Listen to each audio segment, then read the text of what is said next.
En el principio era el Logos, la gran explosión, el primordial Om. La teoría de la gran explosión dice que el universo físico surgió vertiginosamente de un punto singular inimaginablemente denso y caliente, llamado una singularidad, 1000 millones de veces más pequeño que la cabeza de un alfiler. No dice el por qué ni el cómo. Cuanto más misterioso es algo, más asumimos que lo comprendemos.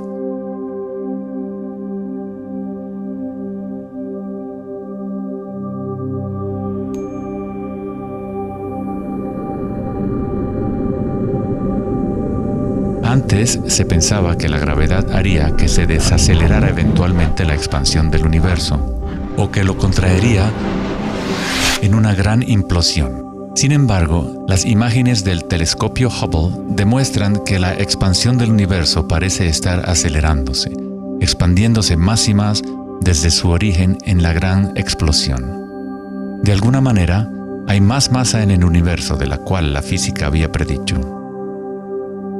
Para justificar la masa perdida, los físicos dicen ahora que el universo está compuesto de solamente 4% de materia atómica, o lo que nosotros consideramos materia normal.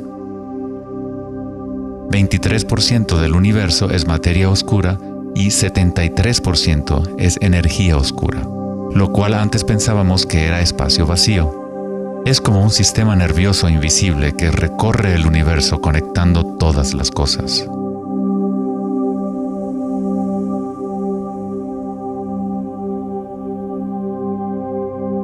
Los antiguos maestros védicos enseñaban Nada Brahma. El universo es vibración. El campo vibratorio es la raíz de toda experiencia espiritual e investigación científica verdaderas. En el mismo campo de energía que santos, budas, yogis, místicos, chamanes, sacerdotes y videntes han observado al observar en su interior.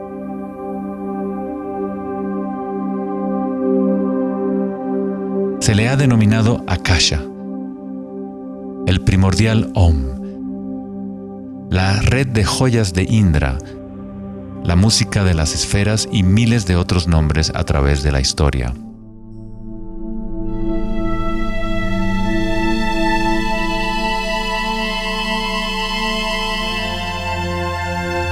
Es la raíz común de todas las religiones.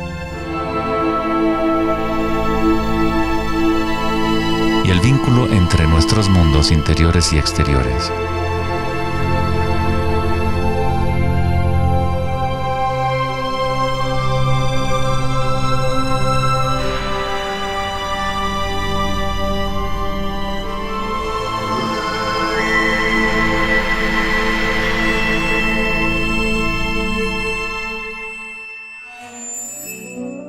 En el siglo III, el budismo Mahayana describió una cosmología no muy diferente a la física más avanzada de hoy en día.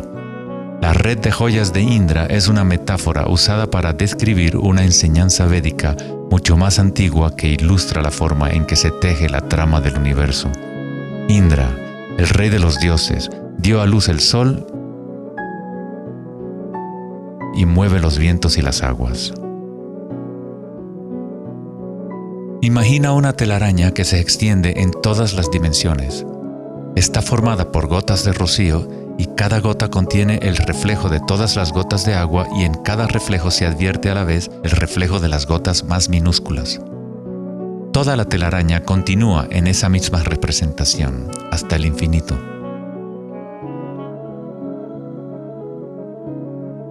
La red de Indra podría ser descrita como un universo holográfico, donde hasta el más mínimo rayo de luz contiene el patrón completo de la totalidad.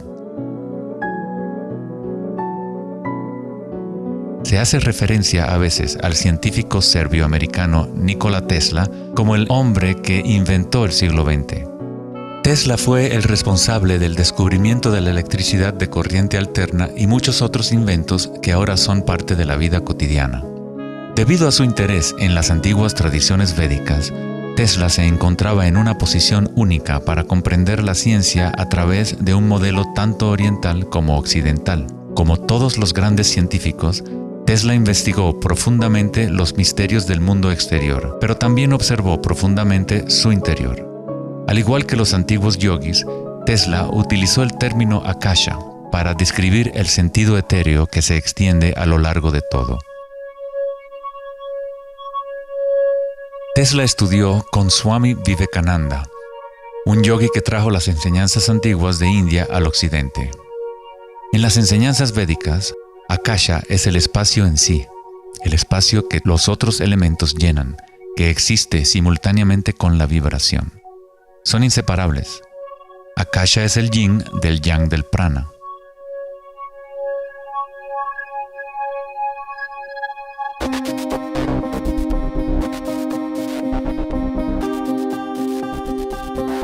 Un concepto moderno que nos puede ayudar a conceptualizar a Akasha, o la sustancia primaria, es la idea de los fractales.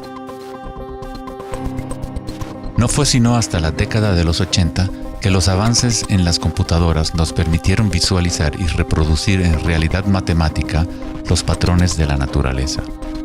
El término fractal fue acuñado en 1980 por el matemático Benoit Mandelbrot, que estudió ciertas ecuaciones matemáticas simples de cuando se repiten, producen una serie interminable de cambios en las formas matemáticas o geométricas dentro de un marco limitado. Son limitadas, pero al mismo tiempo infinitas. Un fractal es una forma geométrica aproximada que se puede dividir en partes, cada una de las cuales es aproximadamente del tamaño de una copia reducida del patrón completo, una propiedad llamada autosemejanza. Los fractales de Mandelbrot han sido llamados las huellas digitales de Dios.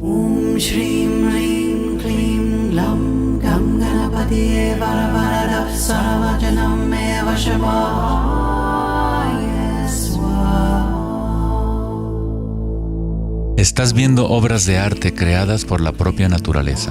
Si se gira la figura de Mandelbrot de cierta forma, luce muy similar a una deidad hindú o a un Buda. Esta figura ha sido denominada la figura Buddha-Brot.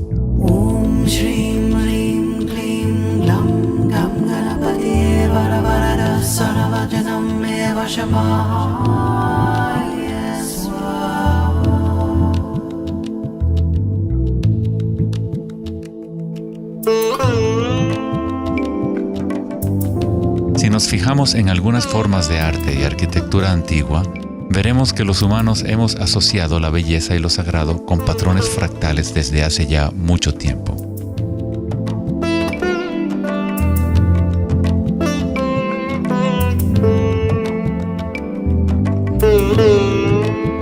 Infinitamente complejos, sin embargo, cada parte contiene la semilla para recrear el conjunto. Los fractales han cambiado el punto de vista de los matemáticos respecto a la percepción y el funcionamiento del universo. Con cada nuevo nivel de aumento surgen diferencias del original. El cambio y la transformación constante ocurren a medida que atravesamos el nivel de un detalle fractal a otro. Esta transformación es el espiral cósmico, la inteligencia intrínseca de la matriz del espacio-tiempo.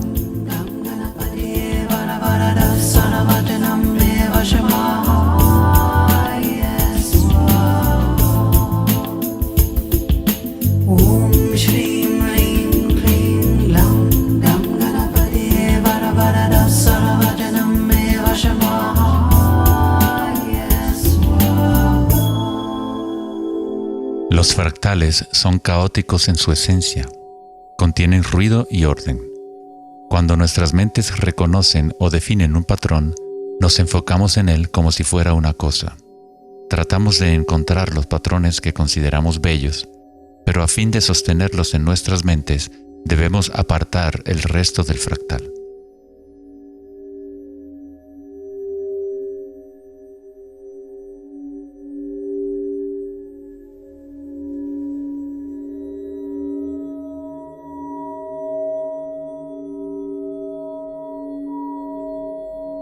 Comprender un fractal con los sentidos es limitar su movimiento. Toda la energía del universo es neutral, atemporal y carece de dimensiones. Nuestra propia creatividad y la capacidad de reconocimiento de patrones es la relación entre el microcosmos y el macrocosmos. el mundo eterno de las ondas y el sólido mundo de las cosas. La observación es un acto de creación a través de las limitaciones inherentes del pensamiento. Estamos creando la ilusión de solidez de las cosas al etiquetarlas y nombrarlas. El filósofo Kierkegaard dijo: si me nombras, me niegas. Al darme un nombre, una etiqueta, niegas las otras posibilidades que yo podría ser. Encasillas a la partícula en ser una cosa, al nombrarla, al concretarla, pero al mismo tiempo la estás creando, la defines para que exista. La creatividad es nuestra naturaleza más elevada. Con la creación de las cosas viene el tiempo, lo cual crea la ilusión de solidez.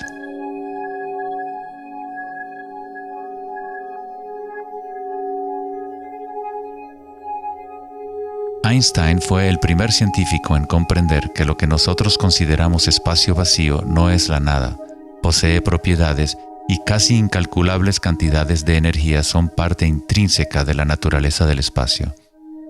El famoso físico Richard Feynman dijo en una ocasión: hay suficiente energía en un solo metro cúbico de espacio para hervir todos los océanos del mundo. Los meditadores avanzados saben que en el silencio se encuentra el mayor poder. Buda tenía otro término para la sustancia primaria. La llamaba kalapas. Las kalapas son como partículas u ondas minúsculas que están surgiendo y desapareciendo miles de millones de veces por segundo.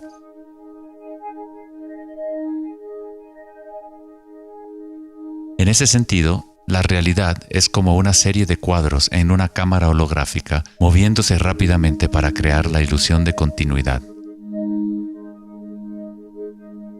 Cuando la conciencia se queda completamente inmóvil, se comprende la ilusión, pues es la conciencia misma la que genera la ilusión.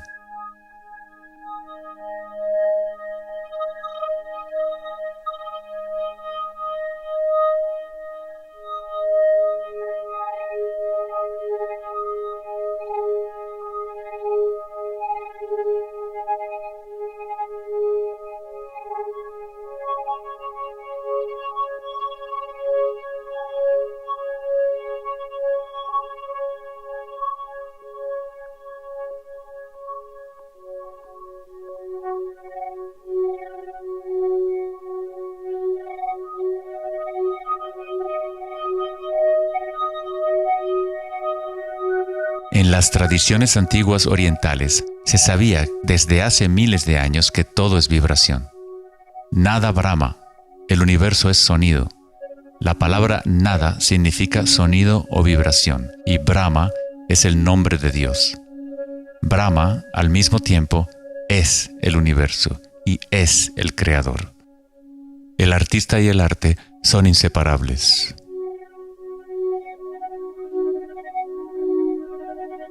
En los Upanishads, uno de los más antiguos registros de los seres humanos en la antigua India, se dice que Brahma, el creador, estaba sentado sobre una flor de loto, abrió los ojos y el mundo surgió.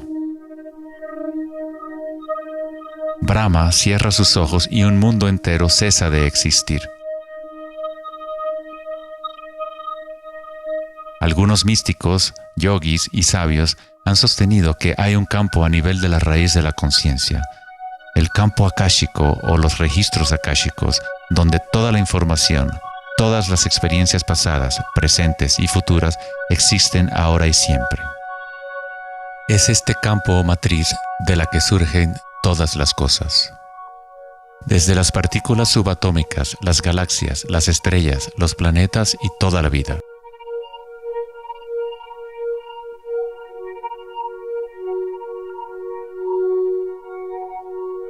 Nunca ves nada en su totalidad, ya que todo está formado de capas y capas de vibración y está constantemente cambiando. Intercambio de información con Akasha. Un árbol bebe del sol, del aire, de la lluvia y de la tierra.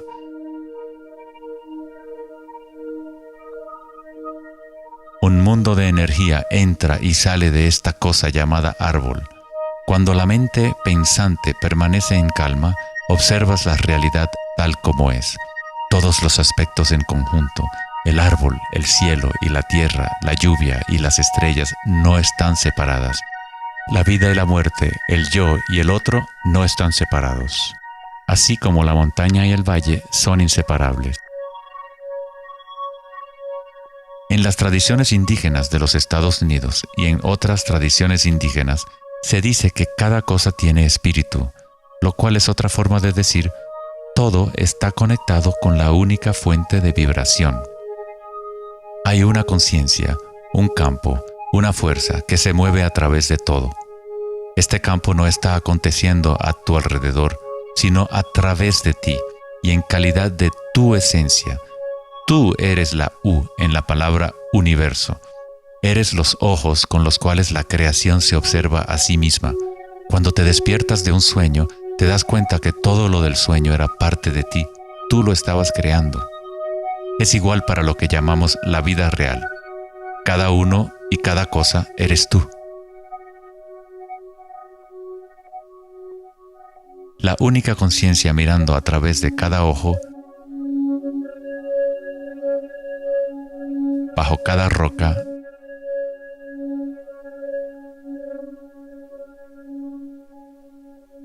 dentro de cada partícula.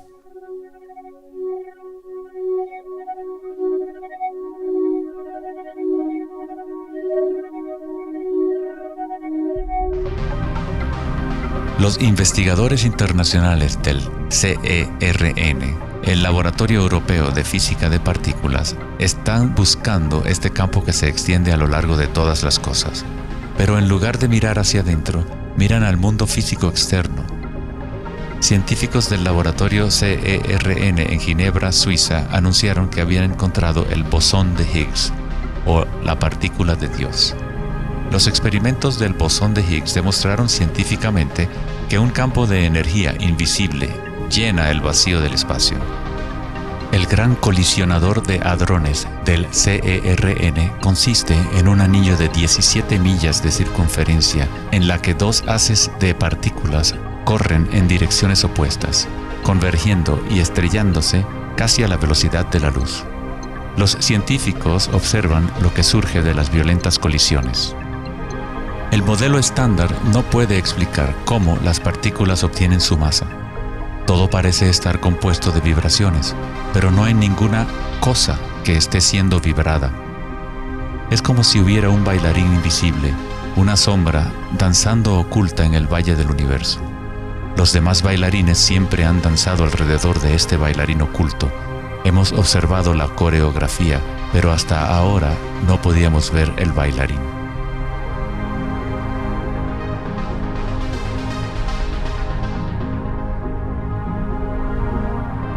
La denominada partícula de Dios, las propiedades de la materia básica del universo, el núcleo de toda la materia que constituiría la masa y la energía inexplicable que acciona la expansión del universo. Pero lejos de explicar la naturaleza del universo, el descubrimiento del bosón de Higgs simplemente presenta un misterio aún mayor, dejando al descubierto un universo que es aún más misterioso de lo que nunca habíamos imaginado. La ciencia se acerca al umbral entre la conciencia y la materia. El ojo con el cual observamos el campo primordial y el ojo con el cual el campo nos observa son uno y el mismo.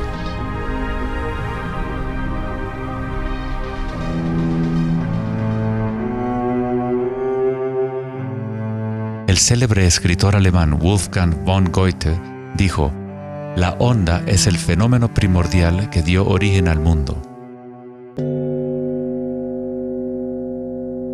La cimática es el estudio del sonido visible. La palabra cimática proviene de la raíz griega kuma, que significa onda o vibración.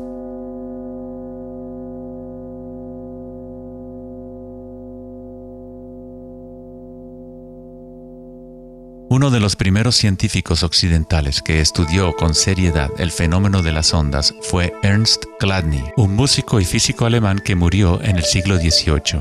Chladni descubrió que cuando colocaba arena en placas de metal y luego hacía vibrar las placas con un arco de violín, la arena se organizaba en figuras con patrones.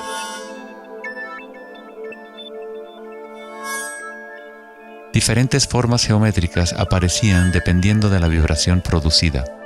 Chladni registró un catálogo completo de estas formas que se conocen como las figuras de Chladni.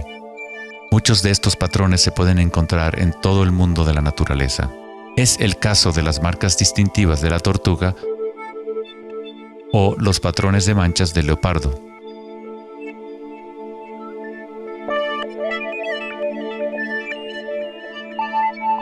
El estudio de los patrones Chladni o patrones ximáticos es uno de los métodos secretos con el que los fabricantes de alta calidad de guitarras, violines y otros instrumentos prueban la calidad del sonido que emiten.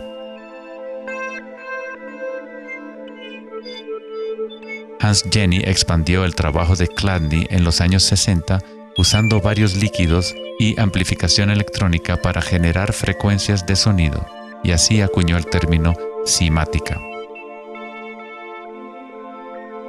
Si se envían ondas sinusoidales simples a través de un recipiente con agua, se pueden ver los patrones en el agua. Dependiendo de la frecuencia de la onda, aparecerán diferentes patrones de ondas. Cuanto más elevada sea la frecuencia, más complejo será el patrón. Estas formas son repetibles, no aleatorias. Cuanto más observas, más empiezas a ver cómo la vibración organiza la materia en formas complejas que comenzaron en simples ondas repetitivas. Esta vibración de agua tiene un patrón similar a un girasol.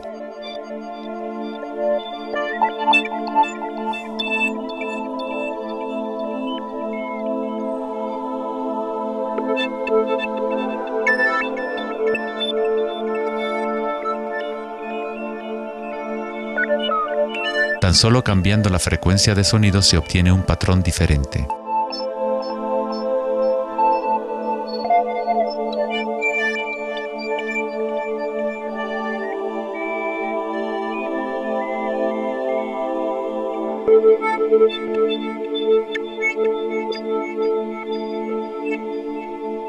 El agua es una sustancia muy misteriosa, es altamente impresionable.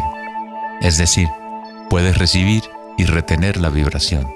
Debido a su capacidad y sensibilidad de resonancia elevada y a su disposición interna para resonar, el agua responde instantáneamente a todos los tipos de ondas acústicas.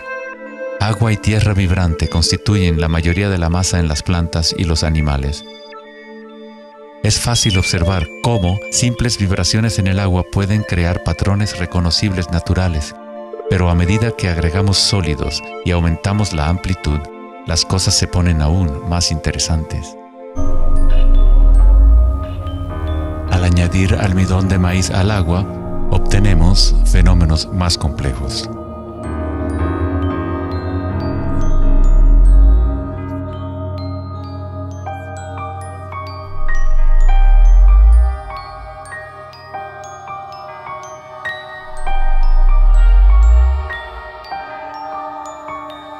Tal vez, los principios de la vida en sí se pueden observar conforme las vibraciones mueven la burbuja de almidón de maíz en lo que parece ser un organismo en movimiento.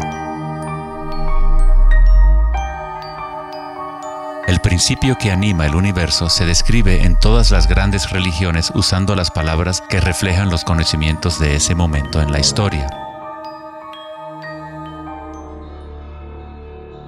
En el idioma de los incas, el imperio más grande de la América precolombina, la palabra para cuerpo humano es Alpacamasca, lo que significa literalmente tierra viviente.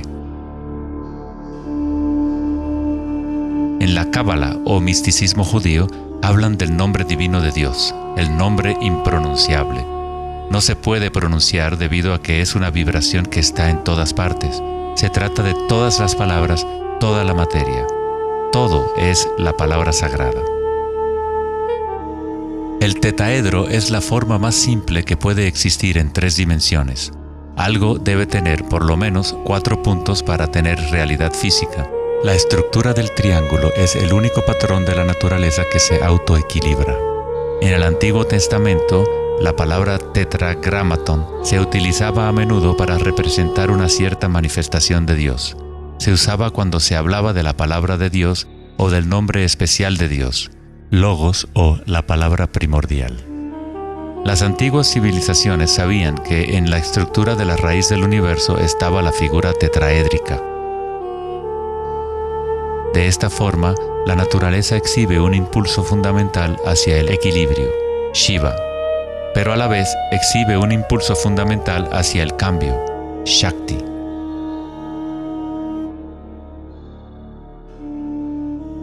En la Biblia, el Evangelio de Juan dice comúnmente, en el principio era la palabra, pero en el texto original el término utilizado fue logos. El filósofo griego Heráclito, quien vivió alrededor de 500 años antes de Cristo, se refirió al logos como algo fundamentalmente incognoscible, el origen de toda repetición, patrón y forma. Los filósofos estoicos que siguieron las enseñanzas de Heráclito identifican el término con el principio inspirador divino que impregna el universo.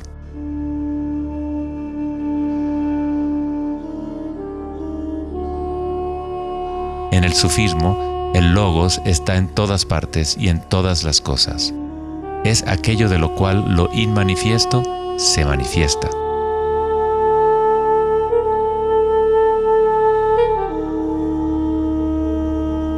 En la tradición hindú, Shiva Nataraja significa literalmente Señor de la danza. El cosmos entero danza al tambor de Shiva. Todo está imbuido o impregnado con la pulsación. El mundo puede seguir evolucionando y cambiando solo mientras Shiva siga danzando. De otra forma, colapsa de regreso a la nada. Mientras que Shiva representa nuestra conciencia de espectadores, Shakti es la sustancia o la materia del mundo. Mientras que Shiva yace en meditación, Shakti trata de incitarlo a la danza. Como el yin y el yang, el bailarín y el baile existen como uno.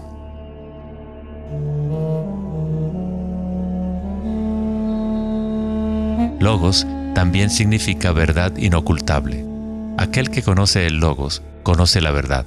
Existen muchas capas de encubrimiento en el mundo humano como consecuencia de los múltiples giros de Akasha hasta convertirse en estructuras complejas que ocultan la fuente de sí misma. Como un juego divino de las escondidas, nos hemos ocultado desde hace miles de años y eventualmente nos hemos olvidado por completo del juego. De alguna forma, nos olvidamos que había algo que encontrar. En el budismo se enseña a través de la meditación a percibir directamente el logos, el campo del cambio o impermanencia en nuestro interior. Cuando observas tu mundo interior, observas las sensaciones y energías más sutiles conforme la mente se concentra y se enfoca. A través de la comprensión directa de anicca o impermanencia a nivel de la raíz de la sensación, uno se libera del apego a las formas externas transitorias.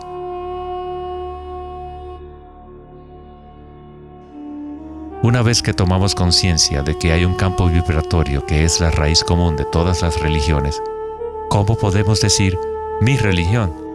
O este es mi Om primordial, mi campo cuántico.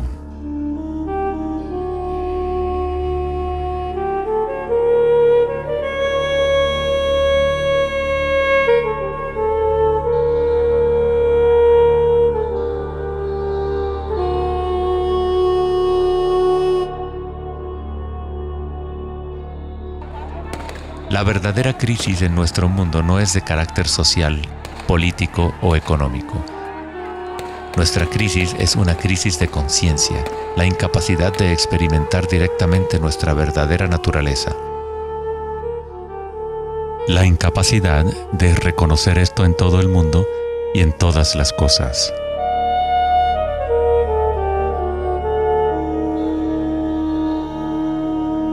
En la tradición budista, el bodhisattva es la persona con una naturaleza búdica despierta. Un bodhisattva se compromete a ayudar a despertar a cada ser en el universo, comprendiendo que solo hay una conciencia. Para despertar el verdadero ser, uno debe despertar a todos los seres.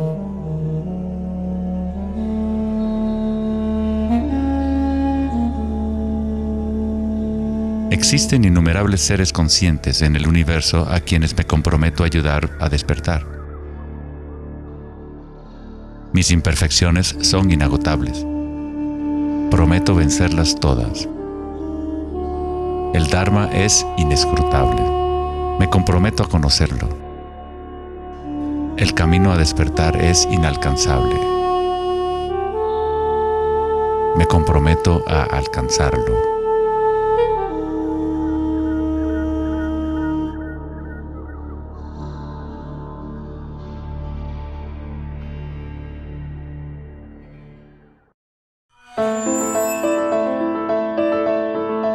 El filósofo Platón, partidario de Pitágoras, insinuaba enigmáticamente que había una llave de oro que unificaba todos los misterios del universo.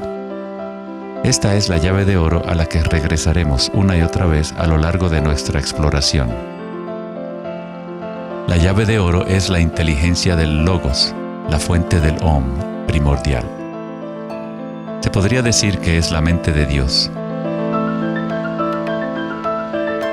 Con nuestros limitados sentidos, estamos observando solo la manifestación externa de la mecánica oculta de la autosemejanza.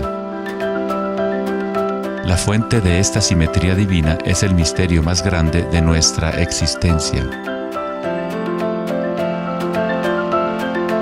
Muchos de los pensadores monumentales de la historia, como Pitágoras, Kepler, Leonardo da Vinci, Tesla y Einstein, han llegado al umbral del misterio.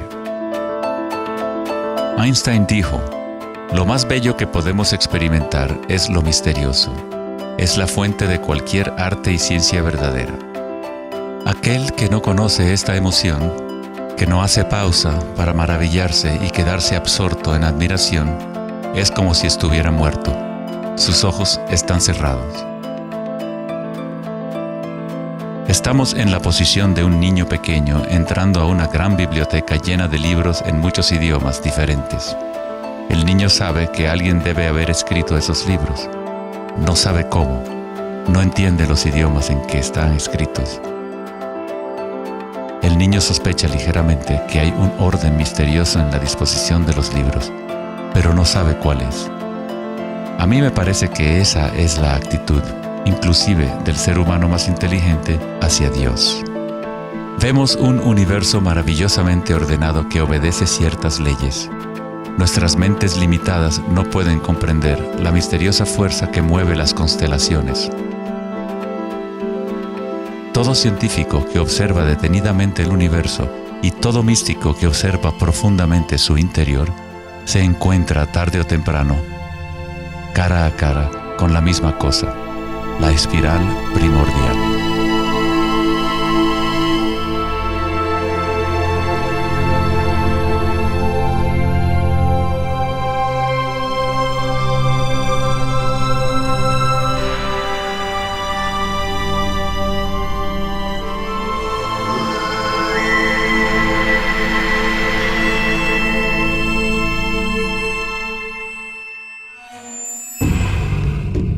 Mil años antes de la creación del antiguo observatorio de Stonehenge, la espiral era un símbolo predominante en la Tierra. Las espirales antiguas se pueden encontrar por todas partes del mundo. Miles de espirales antiguas como estas se pueden encontrar en toda Europa, Nuevo México y Utah en Estados Unidos, Australia, China y Rusia, en virtualmente todas las culturas indígenas de la Tierra. Las espirales antiguas simbolizan el crecimiento, la expansión y la energía cósmica encarnada en el Sol y en el cielo. La forma espiral refleja el macrocosmos del universo mismo revelándose. En las tradiciones indígenas, la espiral es la fuente energética, la madre primordial. Las espirales neolíticas de Newgrange, Irlanda, se remontan a 5000 años.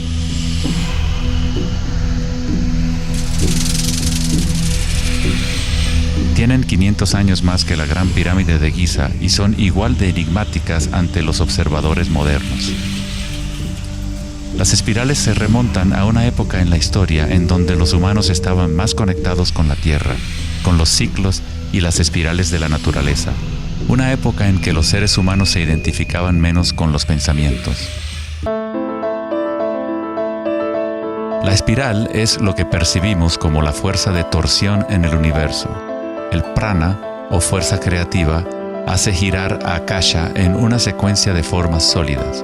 Se encuentra en todos los niveles entre el macrocosmos y el microcosmos, desde las galaxias espirales hasta los sistemas meteorológicos, el agua en tu bañera y tu ATN.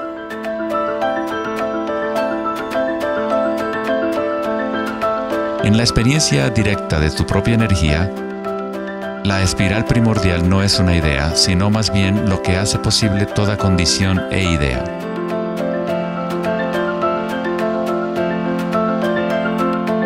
Varios tipos de espirales y hélices se encuentran en todo el mundo de la naturaleza. Caracoles,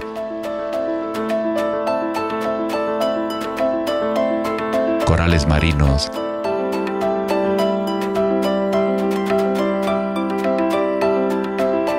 telarañas,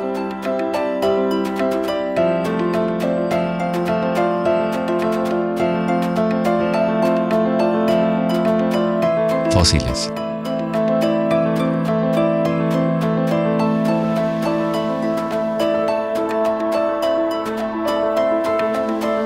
En las colas de los caballitos de mar,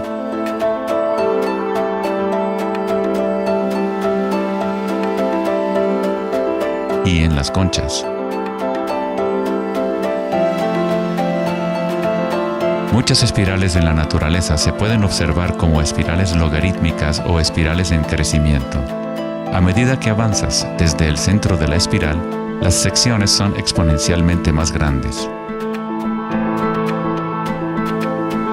Al igual que la red de joyas de Indra, las espirales logarítmicas son autosemejantes u holográficas, de manera que las características de cada parte reflejan el conjunto.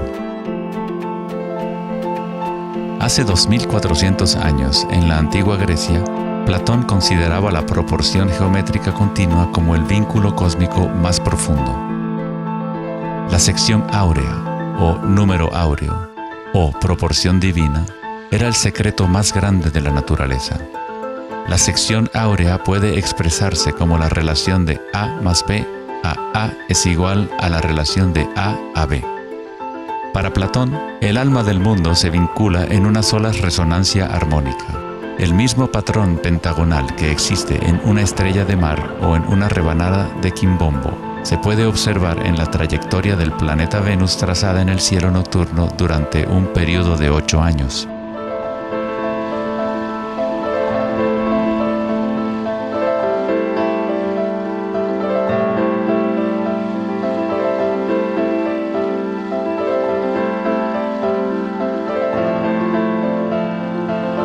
Se observa en el mundo inteligible de las formas en el cielo y en el mundo visible de los objetos materiales en la Tierra, a través de este principio de la autosemejanza geométrica. Desde los patrones autosemejantes del brócoli romanesco hasta las ramas de las galaxias, las espirales logarítmicas son patrones omnipresentes y arquetípicos. Nuestra galaxia de la Vía Láctea tiene varias ramas espirales logarítmicas con una pendiente de unos 12 grados. Cuanto mayor la pendiente de la espiral, más compactos son los giros. Al observar una planta que crece a intervalos de tiempo en un video, uno es testigo de su danza con la espiral de la vida.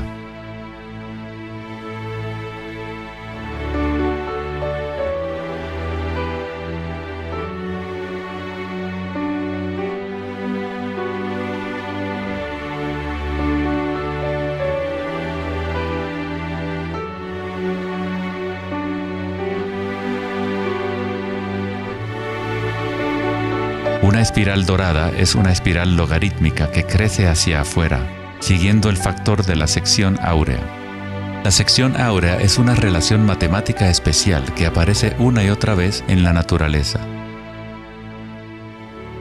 El patrón que se observa a continuación se denomina la serie de Fibonacci o la secuencia de Fibonacci. La serie de Fibonacci se desarrolla de tal manera que cada número es la suma de los dos números anteriores. El matemático y astrónomo alemán Kepler descubrió que patrones autosemejantes de espirales son observables de la manera en la cual las hojas están dispuestas en los tallos de las plantas, o en el orden de los pétalos y los capullos de las flores. Leonardo da Vinci observó que el espacio en las hojas tenía a menudo forma de patrones espirales. Estos patrones se llaman filotaxis o patrones de disposición de las hojas.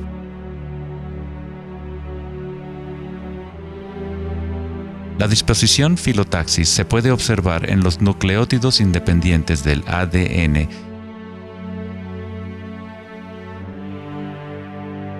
y en todo, desde los árboles genealógicos de conejos reproductores hasta en las piñas del pino, de los cactus a los copos de nieve, y en organismos simples como las diatomeas.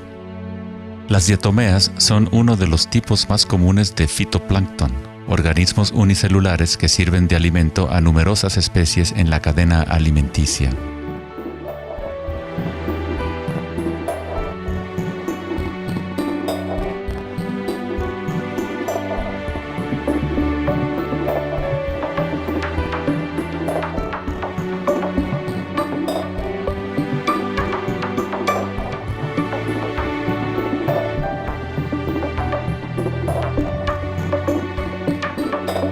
¿Cuánta matemática debes saber para ser un girasol o una abeja? La naturaleza no consulta al departamento de física para producir un brócoli. La estructura en la naturaleza ocurre automáticamente. Los científicos en el campo de la nanotecnología utilizan el término autoensamblaje para describir la forma en la cual se forman los complejos, como en la fase inicial de la formación hexagonal de ADN. En la ingeniería de la nanotecnología, los nanotubos de carbono se componen de una disposición similar de materiales.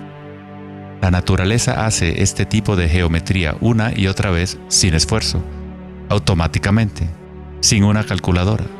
La naturaleza es precisa y extremadamente eficiente. Según el famoso arquitecto y autor Buckminster Fuller, estos patrones son una función del espacio-tiempo. El ADN y el panal de abejas tienen esa forma por la misma razón que una burbuja es redonda. Es la forma más eficiente que requiere la menor cantidad de energía. El espacio en sí tiene una forma y permite solo ciertas configuraciones de la materia, siempre volviendo a lo más eficiente. Estos patrones son la forma más fuerte y eficiente de construir estructuras arquitectónicas como las cúpulas geodésicas.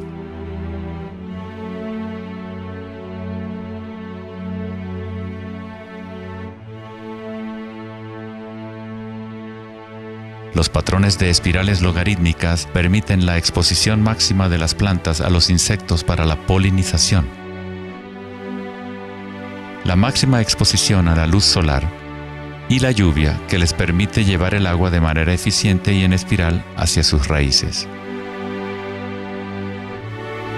Las aves rapaces utilizan el patrón de espiral logarítmica para acechar a su próxima presa. Volar en espiral es la forma más eficiente de cazar.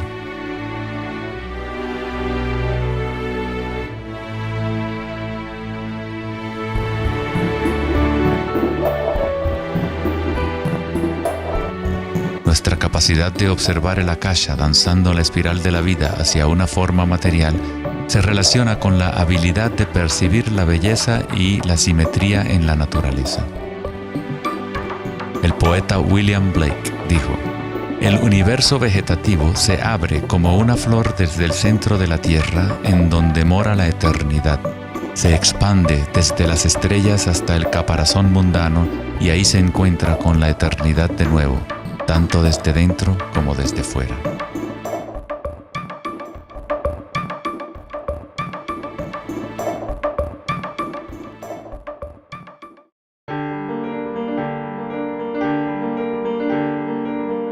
estudio de los patrones en la naturaleza no es algo familiar en el mundo occidental, pero en la antigua China, esta ciencia es conocida como Li.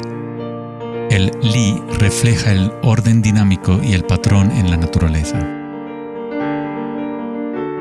Pero no es considerado algo estático, congelado o inmutable como un mosaico. Es un patrón dinámico que se materializa en todos los seres vivos.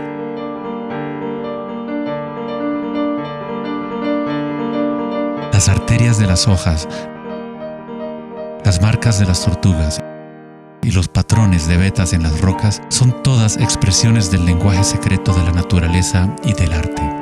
El laberinto es uno de los muchos patrones de Li. Se encuentran en las estructuras de los corales, en hongos como el morel,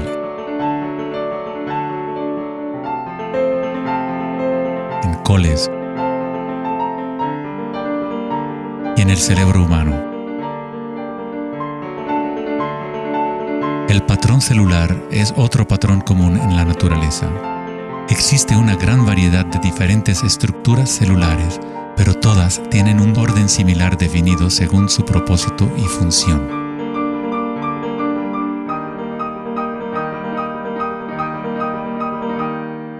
Es fácil quedarse fascinado ante el juego constante de formas, pero lo más interesante es que ciertas formas arquetípicas parecen estar entretejidas en la trama de la naturaleza. El patrón de ramificación es otro patrón Li, o modelo arquetípico observable en todos los niveles y en todas las escalas fractales.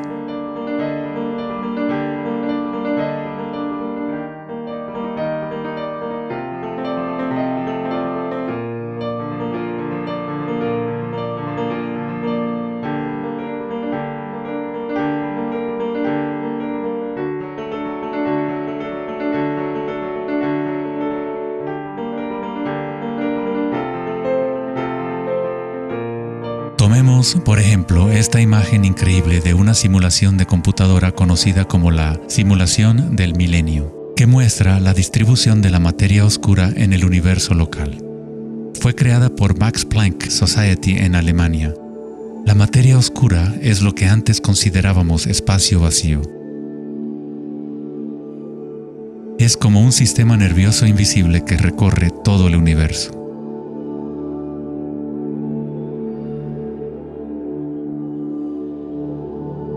El universo es literalmente como un cerebro gigante.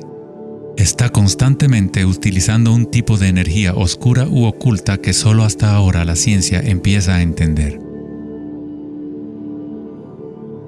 A través de esta red inmensa, la insondable energía se mueve proporcionando el impulso para la expansión y el crecimiento del universo.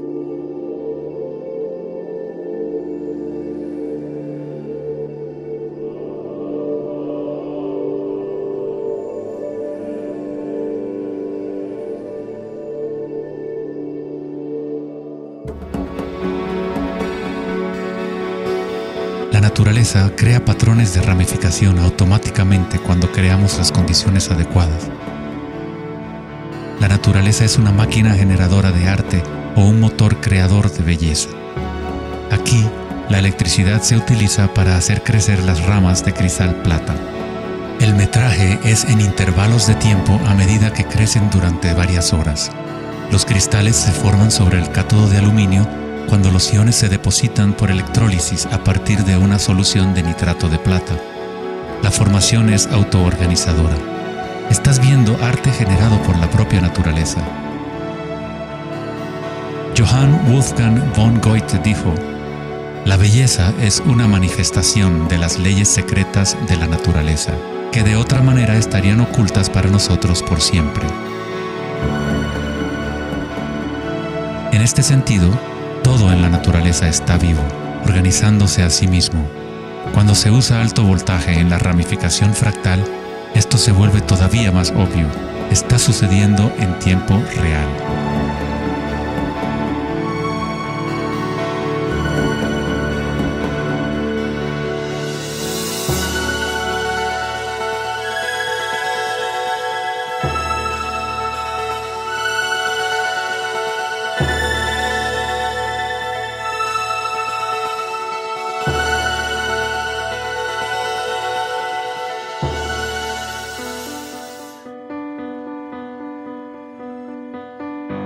En el cuerpo humano se encuentran patrones y estructuras ramificadas por todas partes. Son, por supuesto, el sistema nervioso de la medicina occidental. Pero en la medicina china, ayurvédica y tibetana, los meridianos de energía son un componente esencial para entender cómo funciona el cuerpo. Los nadis o meridianos de energía forman estructuras ramificadas. Una autopsia no revelará los chakras o nadis, pero eso no quiere decir que no existen. Es necesario refinar las herramientas que usamos para poder observar. En primer lugar, debes aprender a acallar tu mente. Solo entonces podrás ver estas cosas primero en tu interior. En la teoría eléctrica, cuanta menos resistencia haya en un cable, más fácilmente puede transportar energía. Al cultivar la ecuanimidad a través de la meditación, se crea un estado de no resistencia en tu cuerpo. Prana o chi, o energía interna, es simplemente tu vitalidad interior. Lo que sientes cuando tomas conciencia desde el interior del cuerpo. Los hilos sutiles de tu cuerpo que transportan el prana, los nadis, logran mover más y más energía pránica a través de los chakras. El cableado se hace más fuerte a medida que lo usas, pues permites que la energía fluya. Donde quiera que haya conciencia, el chi o energía comenzará a fluir y prosperarán las conexiones físicas. En el sistema nervioso y el cerebro, los patrones físicos de cableado se establecen por repetición. Si prestas atención continuamente a lo que está en tu interior y reduces la resistencia a las sensaciones que están experimentando, incrementas tu capacidad energética.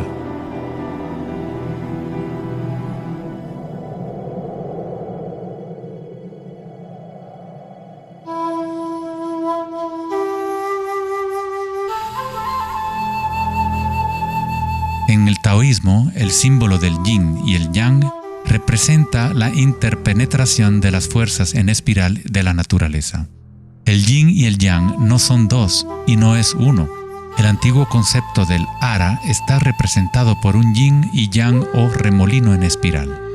Es el centro de energía localizado en el abdomen, debajo del ombligo. Ara significa literalmente mar u océano de energía. En China, el ara es llamado el Dantien inferior.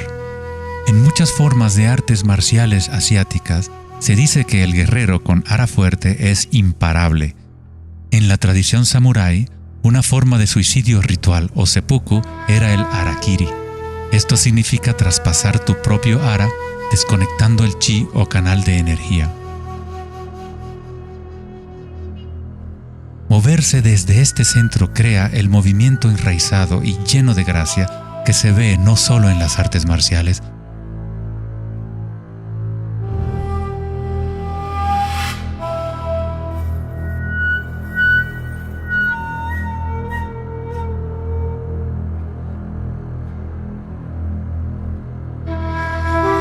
sino en grandes golfistas, bailarinas de danza del vientre.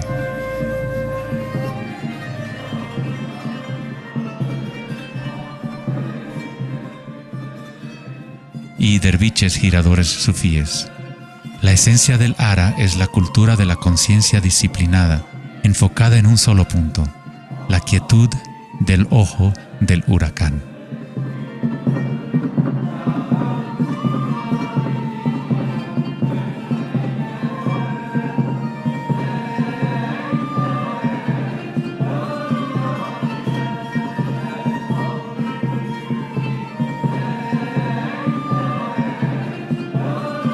Es el instinto de nuestras entrañas con relación a nuestra propia fuente de energía.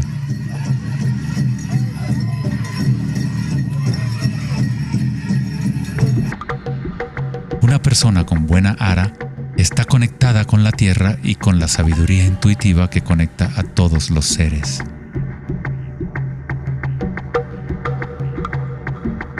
Pensar con tu vientre, el ara de Kengasai, es conectarte con tu sabiduría interior.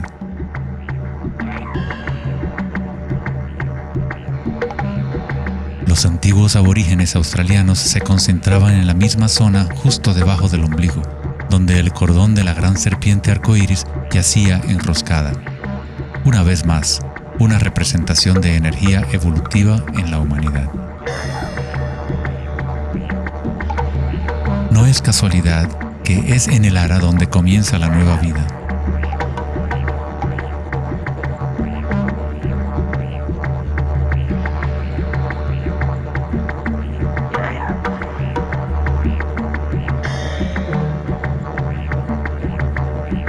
El sistema nervioso entérico, a veces llamado cerebro intestinal, es capaz de mantener una matriz compleja de conexiones similares a las del cerebro en la cabeza, con sus propias neuronas y neurotransmisores.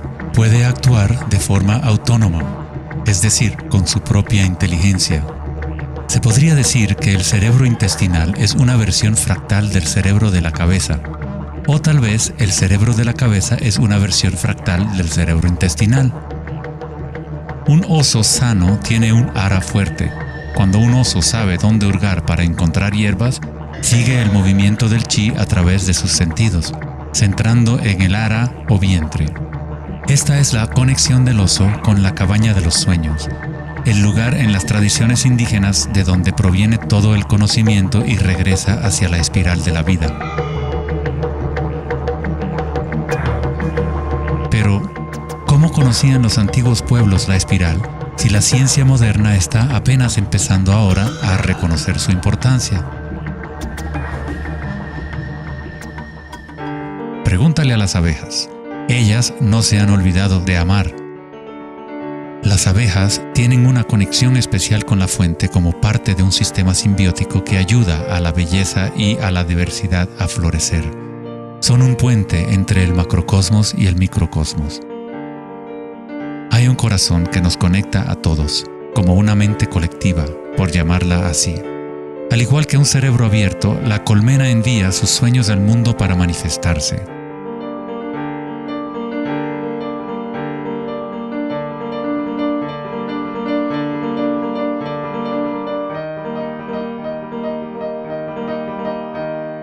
En la naturaleza, muchas criaturas saben cómo actuar en el unísono para moverse con un solo espíritu, en una sola dirección.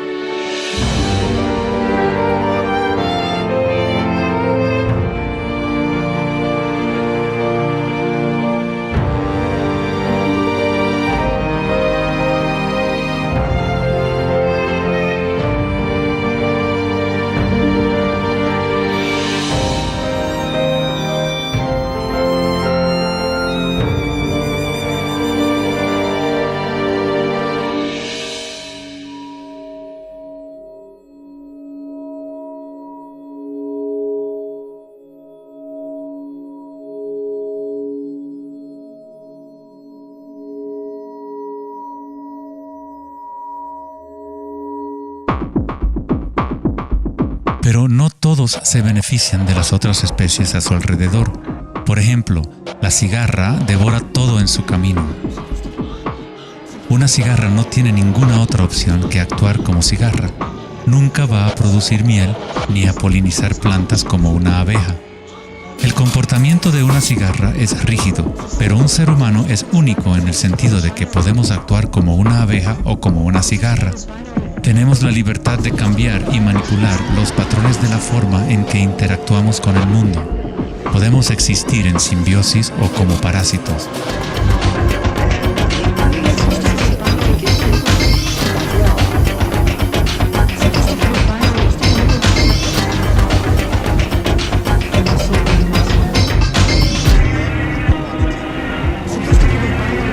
Hoy en día, los seres humanos tratan de entender la espiral con la mente racional, pero nunca ha sido el pensamiento el que nos conecta con la espiral de la vida.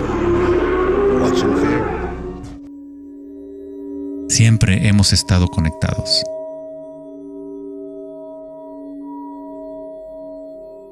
El pensamiento ha sido lo que nos ha mantenido en la ilusión de la separación dentro de nuestras propias identidades. El pensamiento es la creación de la separación, la experiencia de limitación. Cuanto más nos alineamos con el pensamiento, más nos alejamos de la fuente. Las culturas antiguas menos orientadas al pensamiento se alineaban con la espiral de una manera más directa y personal de lo que nosotros hacemos hoy en día. En la antigua India, el Kundalini es una representación de la propia energía interior que se mueve a lo largo de la columna vertebral en un patrón en forma de serpiente o hélice. En las antiguas tradiciones yogis de la India, los mundos interiores de las personas de la época se comparaban con las culturas que se centraban en el ara. Equilibrar el poder de la espiral con la quietud propia de la observación de tu conciencia es alinearte con tu pleno potencial evolutivo, para florecer como el ser original y multifacético que fuiste concebido. Ida, el femenino o canal lunar, está conectado al cerebro derecho y Pingala, el canal masculino o solar, está conectado al cerebro izquierdo. Cuando estos dos canales están en equilibrio, la energía fluye hasta un tercer canal, Sushumna, en el centro de la columna vertebral, energizando los chakras y desbloqueando nuestro pleno potencial evolutivo. La palabra chakra es una antigua palabra sánscrita que significa rueda de energía.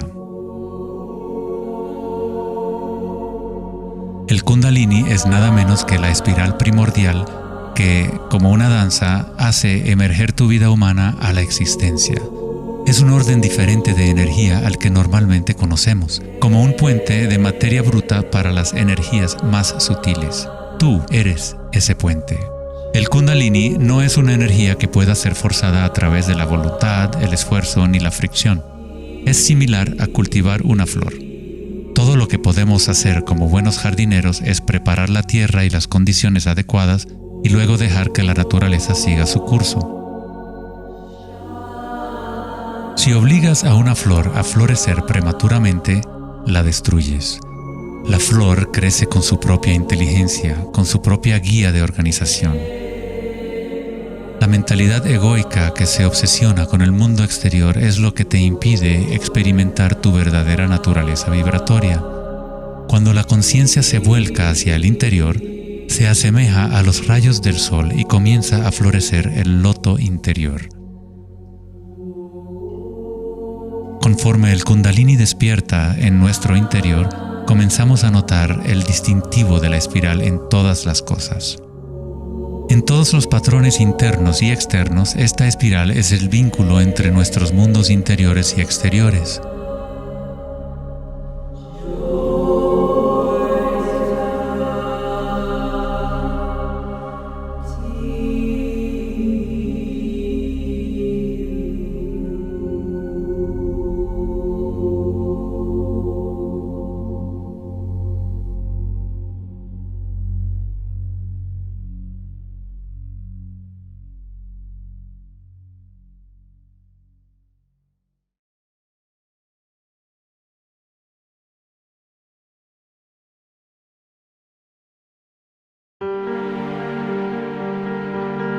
Antes de los albores de la civilización occidental y del lenguaje escrito, la ciencia y la espiritualidad no eran dos cosas separadas.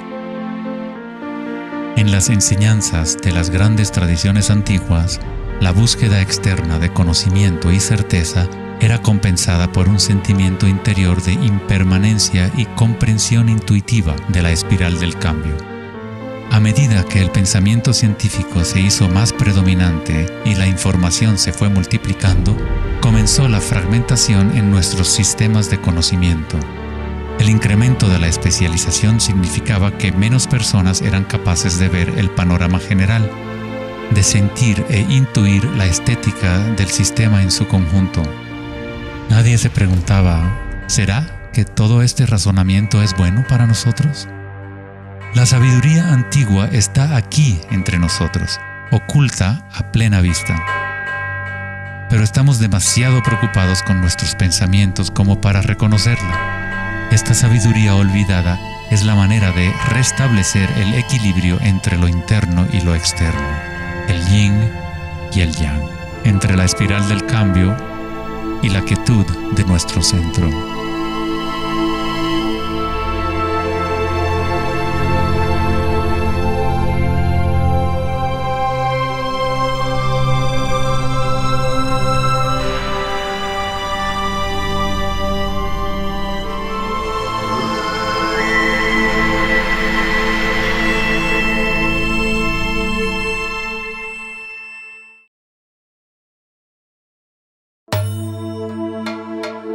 En la leyenda griega, Asclepio era hijo de Apolo y dios de la medicina. Su sabiduría y habilidades para la curación eran insuperables, y se decía que había descubierto el secreto mismo de la vida y la muerte. En la antigua Grecia, los templos de curación asclepianos reconocían el poder de la espiral primordial.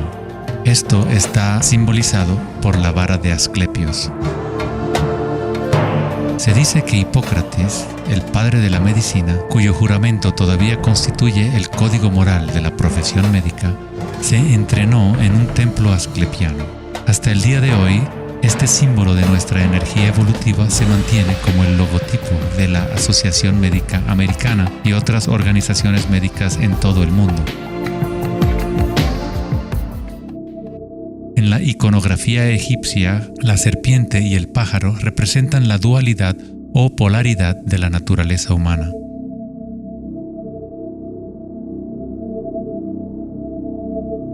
La serpiente en dirección descendiente es la espiral manifestada y la energía evolutiva del mundo.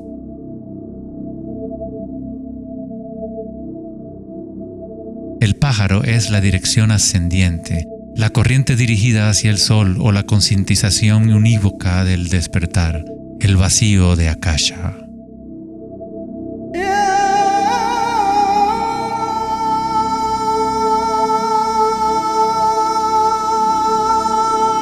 Faraones y dioses son representados con su energía despierta, en donde la serpiente Kundalini asciende por la columna vertebral y traspasa el chakra ajna entre los ojos. Esto se denomina el ojo de Horus. En la tradición hindú, el bindi también representa el tercer ojo, la conexión divina con el espíritu.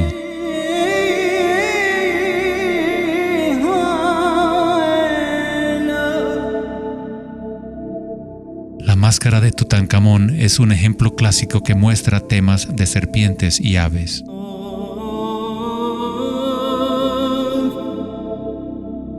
Las tradiciones mayas y aztecas combinan a la serpiente y al pájaro en un solo dios, Quetzalcóatl o Kukulcán. El dios de la serpiente alada representa la conciencia evolutiva despierta o el Kundalini despierto. La persona que despierta a Quetzalcóatl en su interior es una manifestación viviente de lo divino.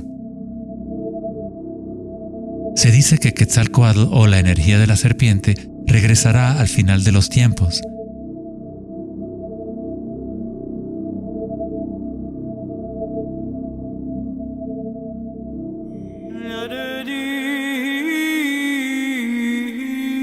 Los símbolos de la serpiente y las aves se pueden también encontrar en el cristianismo. Su significado real podría estar codificado de una manera más profunda, pero el significado es el mismo que en otras tradiciones antiguas.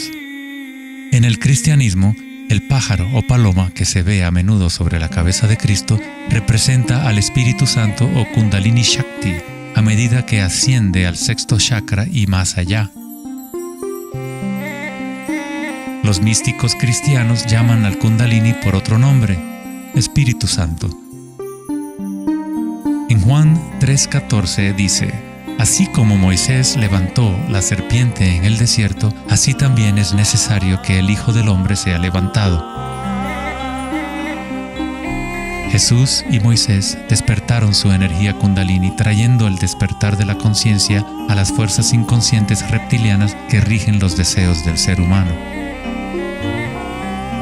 Se dice que Jesús pasó 40 días y 40 noches en el desierto, durante los cuales fue tentado por Satanás. De igual forma, Buda fue tentado por Mara cuando estaba sentado en busca de la iluminación bajo el árbol Bodhi o árbol de la sabiduría. Tanto Cristo como Buda tuvieron que alejarse de la tentación de los placeres sensoriales y mundanos.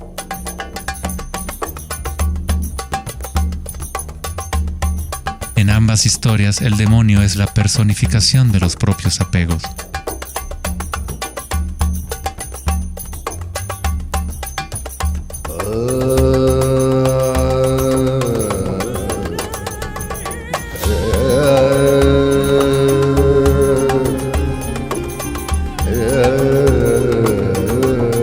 leemos la historia de Adán y Eva a través de la luz de las tradiciones védicas y egipcias, descubrimos que la serpiente que vigila el árbol de la vida es el Kundalini.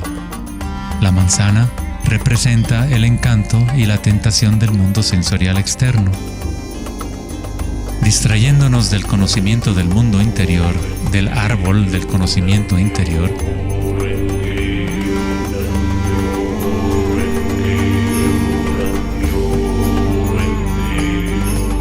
el árbol es simplemente la red de nadis o meridianos de energía dentro de nosotros mismos, que forma literalmente estructuras ramificadas por todo el cuerpo. En nuestra búsqueda egoica de gratificación externa, nos hemos separado del conocimiento del mundo interior, de nuestra conexión a Akasha y a la fuente de la sabiduría.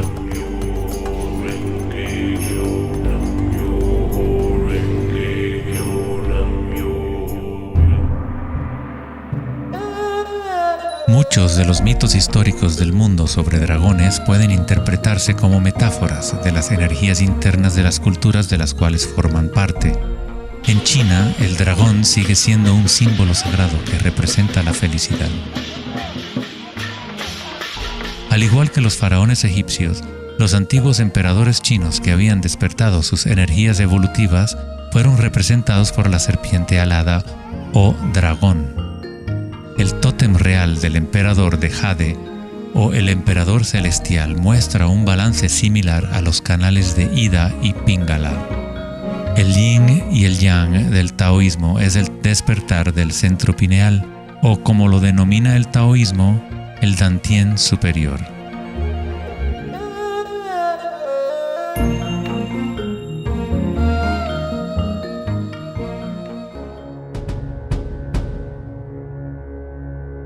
La naturaleza está llena de distintas formas de detectar y asimilar la luz. Por ejemplo, un erizo de mar puede, en verdad, ver con su cuerpo espinado que actúa como un gran ojo. Los erizos detectan la luz que ilumina sus espinas y comparan la intensidad de los rayos para tener una idea de lo que está en su entorno.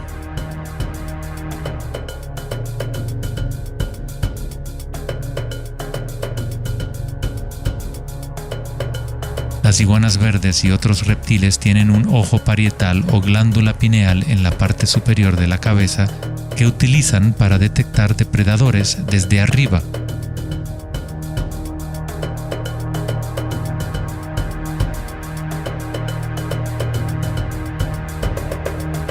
La glándula pineal humana es una pequeña glándula endocrina que ayuda a regular los patrones del sueño y vigilia. A pesar de que está oculta profundamente en la cabeza, la glándula pineal es sensible a la luz. El filósofo Descartes reconoció que el área de la glándula pineal o tercer ojo era la interfase entre la conciencia y la materia. Casi todo es simétrico en el cuerpo humano. 2 ojos, 2 oídos, 2 fosas nasales. Incluso el cerebro tiene 2 hemisferios. Pero hay un área en el cerebro que no se duplica. Es el área de la glándula pineal y el centro energético que lo rodea. En un nivel físico, ahí se forman naturalmente moléculas únicas como el DMT. El DMT también se forma naturalmente en el momento del nacimiento y en el momento de la muerte, actuando literalmente como un puente único entre el mundo de los vivos y de los muertos. El DMT se produce de forma natural en los estados de meditación profunda o samadhi o a través de medios enteógenos. Por ejemplo, la ayahuasca es usada en tradiciones chamánicas de América del Sur para eliminar el velo entre los mundos internos y externos. La palabra pineal en sí tiene la misma raíz que la piña del pino, pues la glándula pineal representa un patrón espiral de filotaxis similar. Este modelo, que también conocido como flor del patrón de vida, es común en obras de arte antiguas que representan seres iluminados o despiertos. Cuando la imagen de la piña del pino se observa en formas de artes sacras, representa el despertar del tercer ojo, la conciencia unívoca que dirige el flujo de energía evolutiva. La piña del pino representa el florecimiento de los chakras superiores que se activan mientras Sushumna se eleva hasta el chakra Ajna y más allá. En la mitología griega, los seguidores de Dionisio llevaban una panícula o báculo gigante, envuelto en hojas enredadera en espiral y una piña de pino en el extremo superior. Una vez más, representa la energía de Dionisio o Kundalini Shakti, mientras asciende por la columna vertebral al cuerpo pineal del sexto chakra. En el corazón del Vaticano, tal vez esperarías ver una gigantesca escultura de Jesús o María, y en su lugar hay una estructura de piña de pino gigante, lo que indica que en la historia cristiana pudo haber habido conocimiento de los chakras y el Kundalini, pero por alguna razón se mantuvo oculto de las masas. La explicación oficial de la Iglesia es que la piña del pino es un símbolo de regeneración y representa la nueva vida en Cristo.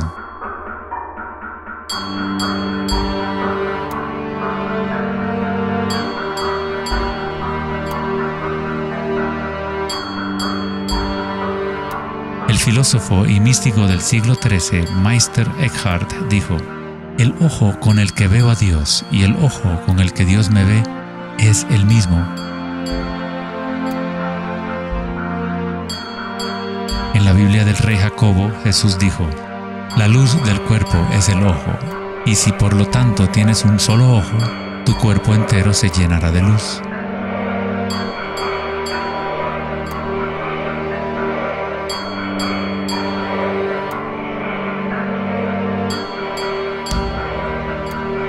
Buda dijo: "El cuerpo es el ojo".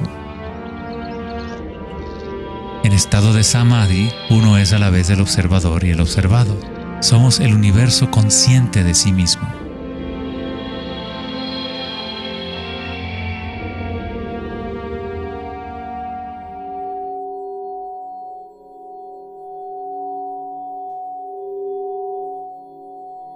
Cuando el Kundalini se activa, estimula el sexto chakra y el centro pineal, y esta zona empieza a recuperar algunas de sus funciones evolutivas.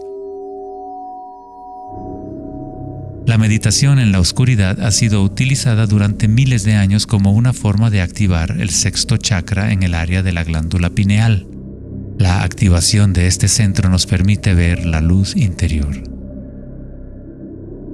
Ya sea el yogi proverbial o el chamán en retiro profundo en una cueva, un taoísta, un iniciado maya o un monje tibetano, todas las tradiciones incorporan un periodo de tiempo durante el cual uno entra en la oscuridad. La glándula pineal es la puerta a la experiencia directa de la propia energía sutil.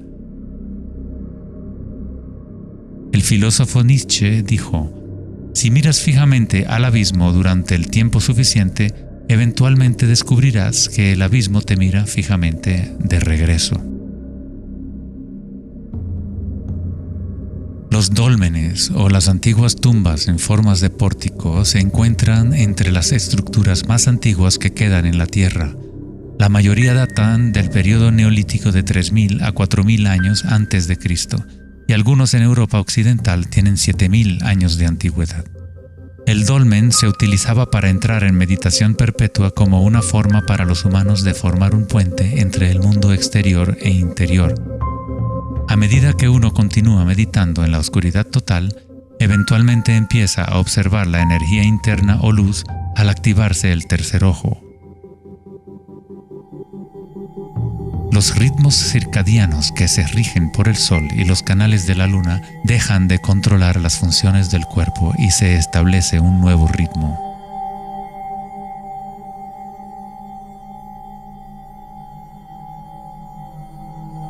El séptimo chakra ha sido representado por el símbolo Om desde hace miles de años, un símbolo construido por signos sánscritos que representan los elementos. Cuando el Kundalini se eleva más allá del sexto chakra, se empieza a crear un halo de energía. Los halos aparecen constantemente en las pinturas religiosas de diferentes tradiciones en todas partes del mundo.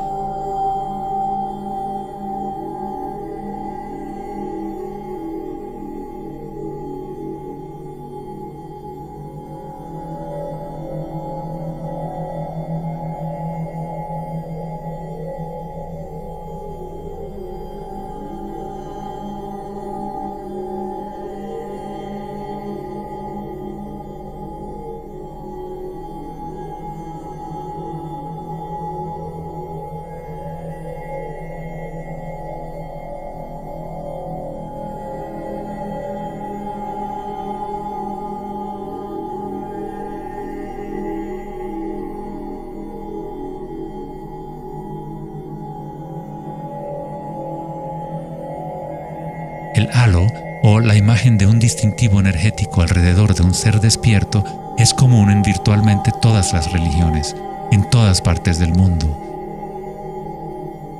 El proceso evolutivo de despertar los chakras no es propiedad de un grupo o de una religión, es el derecho inalienable de todo ser humano en el planeta.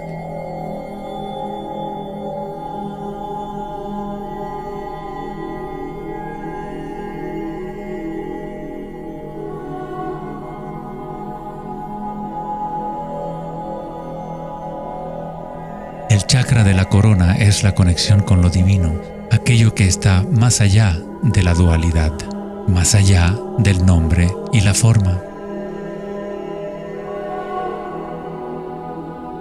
Akenatón fue un faraón cuya esposa era Nefertiti. Era llamado el Hijo del Sol. Él descubrió Atón, o la palabra de Dios en su interior, uniendo el Kundalini y la conciencia.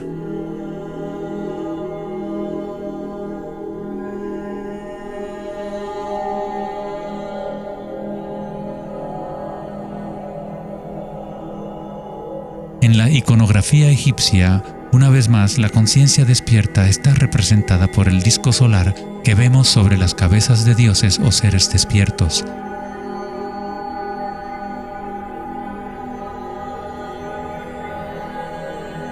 En las tradiciones hindú y yógica, se denomina Sahasrara a ese halo, el loto de 1000 pétalos.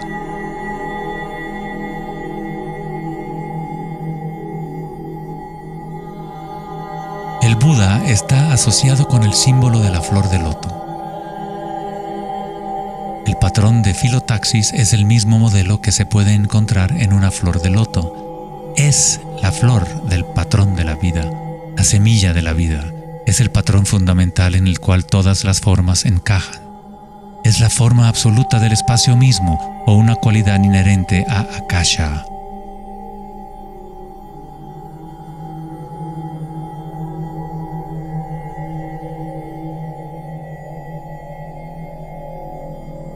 En un momento de la historia, el símbolo de la flor de la vida predominaba por toda la tierra. La flor de la vida se encuentra custodiada por leones en lugares más sagrados de China y otras partes de Asia.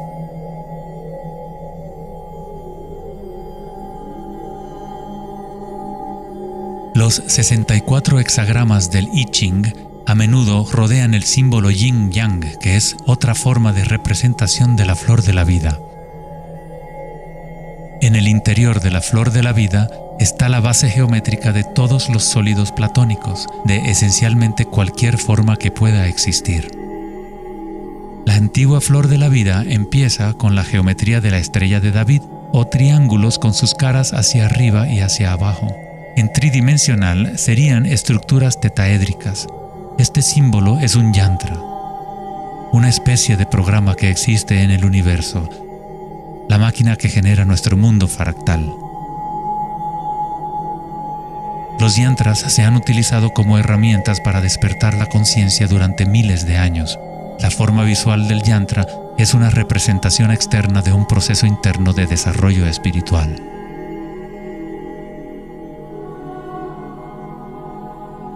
Es la música oculta del universo hecha visible, compuesto por la intersección de formas geométricas y patrones de interferencia.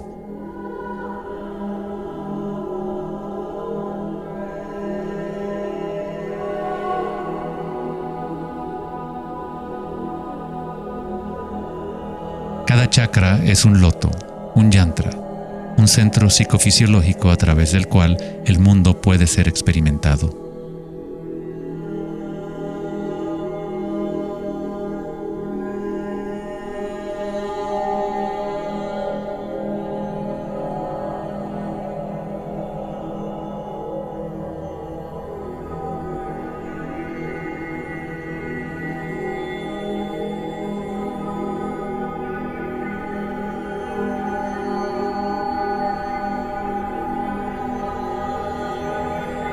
Un yantra tradicional, tal como se puede encontrar en la tradición tibetana, posee valiosas capas de significado, a veces incorporando una cosmología y visión del mundo por completo.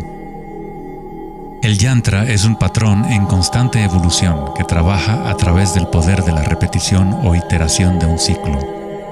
El poder del yantra está casi perdido en el mundo de hoy, ya que buscamos significado solo en la forma externa y no lo conectamos a nuestras energías internas a través de la intención.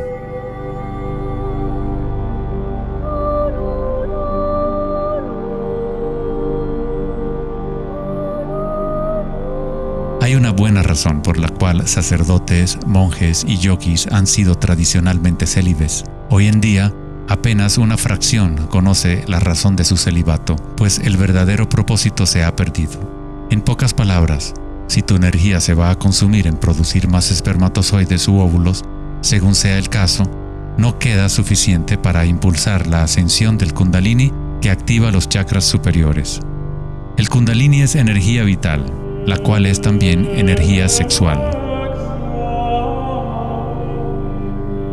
Cuando la conciencia se enfoca menos en deseos animales y se coloca en los objetos que reflejan los chakras superiores, esta energía fluye de regreso a la médula espinal ascendiendo hacia esos chakras. Muchas de las prácticas tántricas enseñan a dominar la energía sexual con el fin de poder utilizarla para una mayor evolución espiritual.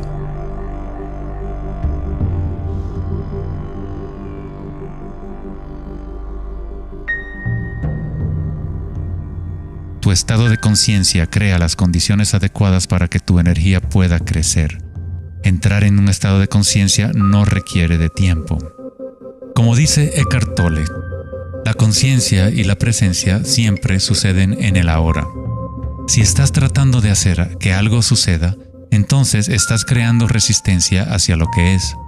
Es la eliminación de toda resistencia lo que permite que la energía evolutiva se desarrolle. En la tradición yógica antigua, las posturas de yoga se han utilizado para preparar el cuerpo para la meditación. El Hatha Yoga nunca fue enseñado como un régimen de ejercicio, sino como una forma de conectar nuestro mundo interior y exterior. La palabra sánscrita Hatha proviene de las raíces Sol A y Luna Ta. En el Yoga Sutra original de Patanjali, el propósito de las 8 ramas del yoga es igual al noble sendero de 8 facetas del Buda, para la liberación del sufrimiento. Cuando las polaridades del mundo dual están en equilibrio, surge un tercer elemento. Nos encontramos con la misteriosa llave dorada que abre las fuerzas evolutivas de la naturaleza. Esta síntesis de los canales del Sol y la Luna es nuestra energía evolutiva.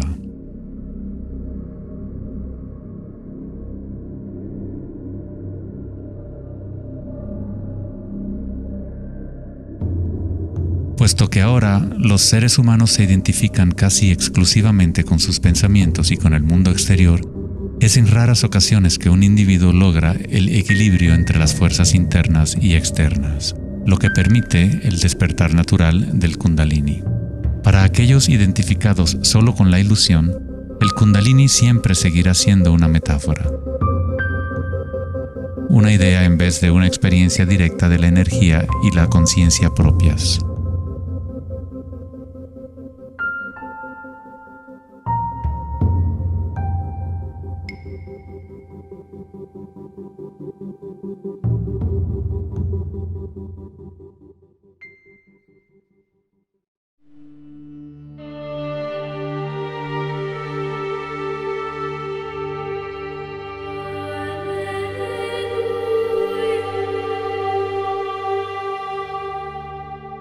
La vida, la libertad y la búsqueda de la felicidad.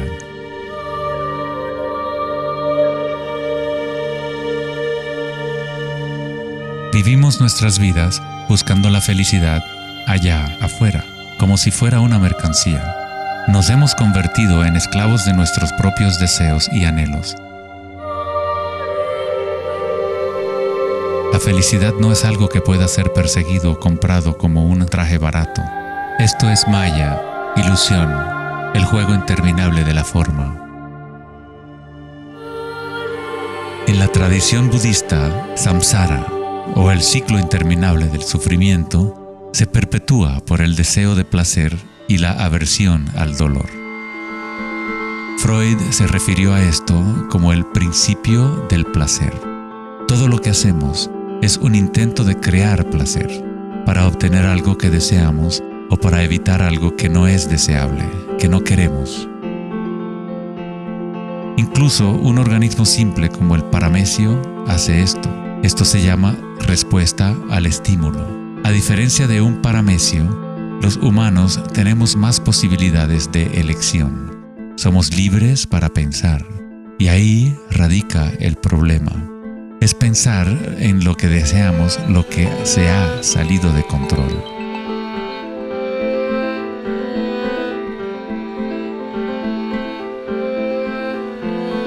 Safety systems armed. 10, 9, 8, 7, 6, 5, 4, 3, 2, 1, 0, and liftoff of Endeavour, going where east and west do meet at the International Space Station. El dilema de la sociedad moderna es que tratamos de entender el mundo no en términos de conciencia interna arcaica, sino cuantificando y calificando lo que percibimos como el mundo externo, a través de medios científicos y mentales. Pensar solo ha llevado a pensar más y a formular más preguntas. Anhelamos conocer el secreto que crea el mundo y orienta su camino, pero consideramos esta esencia como si estuviera fuera de nosotros, no como una cosa viviente e inherente a nuestra propia naturaleza. Fue el famoso psiquiatra Carl Jung quien dijo: aquel que mira hacia afuera sueña, aquel que mira hacia adentro despierta. No tiene nada de malo desear estar despierto, ser feliz. Lo que está mal es buscar la felicidad fuera cuando solo se puede encontrar en nuestro interior.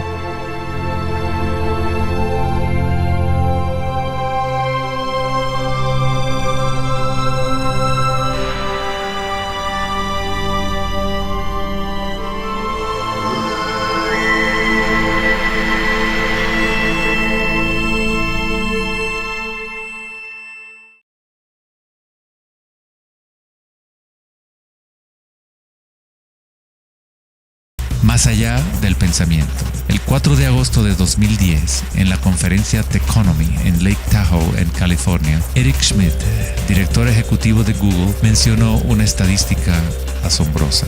Cada 2 días creamos la misma cantidad de información que hemos creado desde los albores de la civilización hasta el año 2003. Es algo así como 5 exabytes de datos.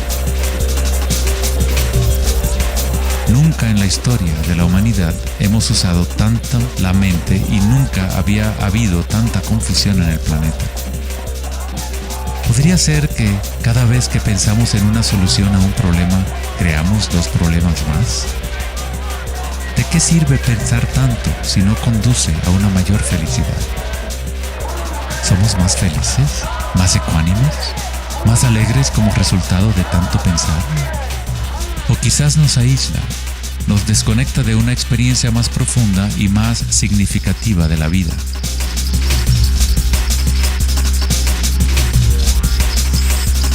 Pensar, actuar y hacer deben estar en equilibrio con el ser. Después de todo, somos seres humanos, no actos humanos.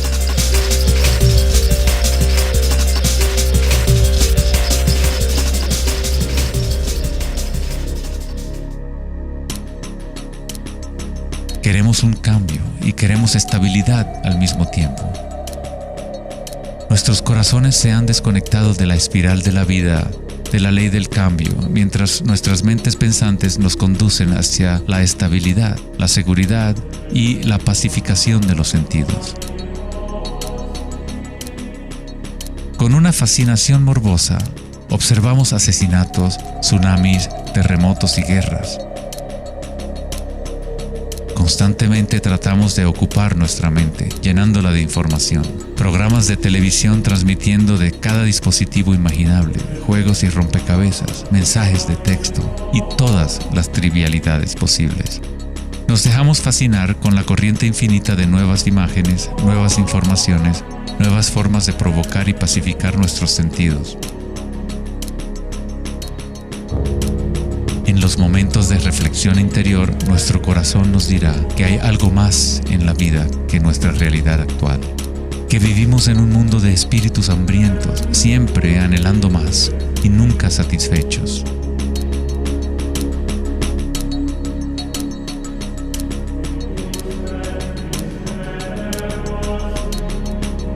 Hemos creado una vorágine de datos que vuelan alrededor del planeta para facilitar más pensamientos, más ideas sobre cómo arreglar el mundo, para solucionar los problemas que solo existen porque la mente los ha creado. Los pensamientos han creado todo el lío en el cual nos encontramos actualmente. Libramos guerras contra enfermedades, enemigos y problemas. La paradoja es que aquello que resistes, persiste. Cuanto más te resistes a algo, más se fortalece. Al igual que ejercitar un músculo, en realidad estás fortaleciendo aquello de lo cual justamente te quieres deshacer. Entonces, ¿cuál es la alternativa al pensamiento? ¿Qué otros mecanismos pueden utilizar los seres humanos para existir en este planeta?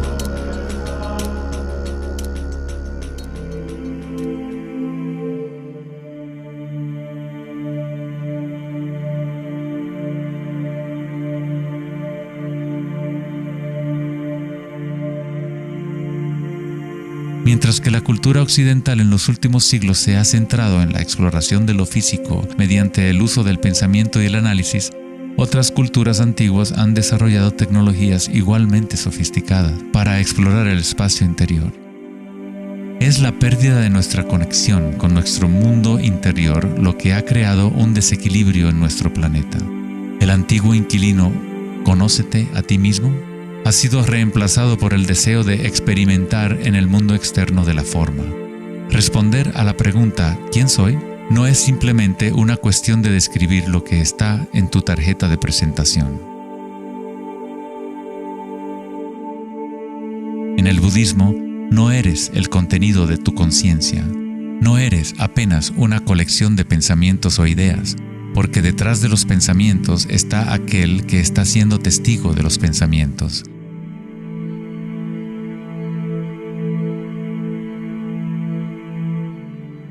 El dicho enfático, «Conócete a ti mismo», es un koan del Zen, un acertijo sin respuesta. Como un perro persiguiendo su cola, es solo la identidad del ego que quiere encontrar una respuesta, un propósito.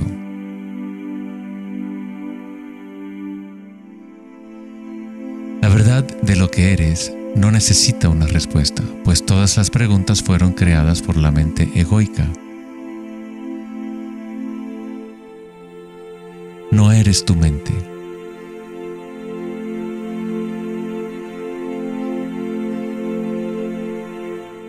La verdad no yace en más respuestas, sino en menos preguntas. Como dijo Joseph Campbell, no creo que la gente esté buscando el significado de la vida, más bien buscan la experiencia de estar vivos.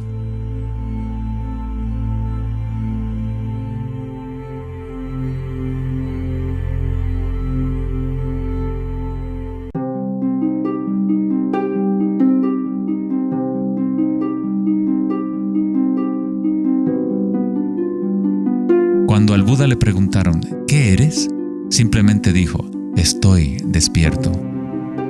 ¿Qué quiere decir eso, estar despierto?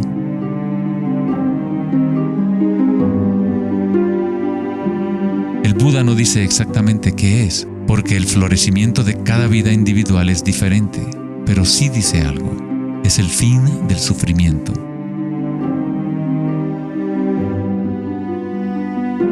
Toda tradición religiosa importante tiene un nombre para el estado de estar despierto: cielo, nirvana o moksha. Una mente en calma es todo lo que hace falta para comprender la naturaleza de la corriente. Todo lo demás ocurrirá una vez que tu mente esté en calma. En esta quietud, las energías internas despiertan y funcionan sin esfuerzo de tu parte. Como dicen los taoístas, el chi sigue a la conciencia.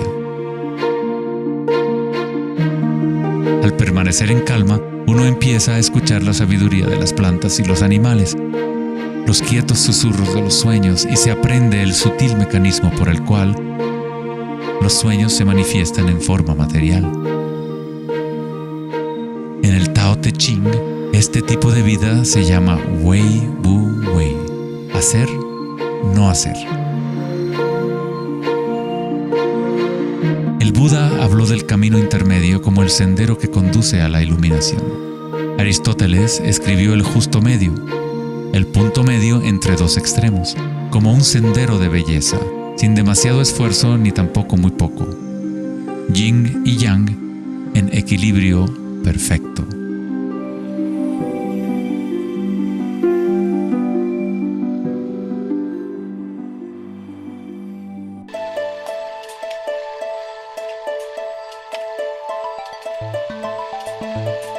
La noción de Vedanta sobre Maya, o la ilusión, es que no experimentamos el medio ambiente en sí, sino una proyección creada por los pensamientos.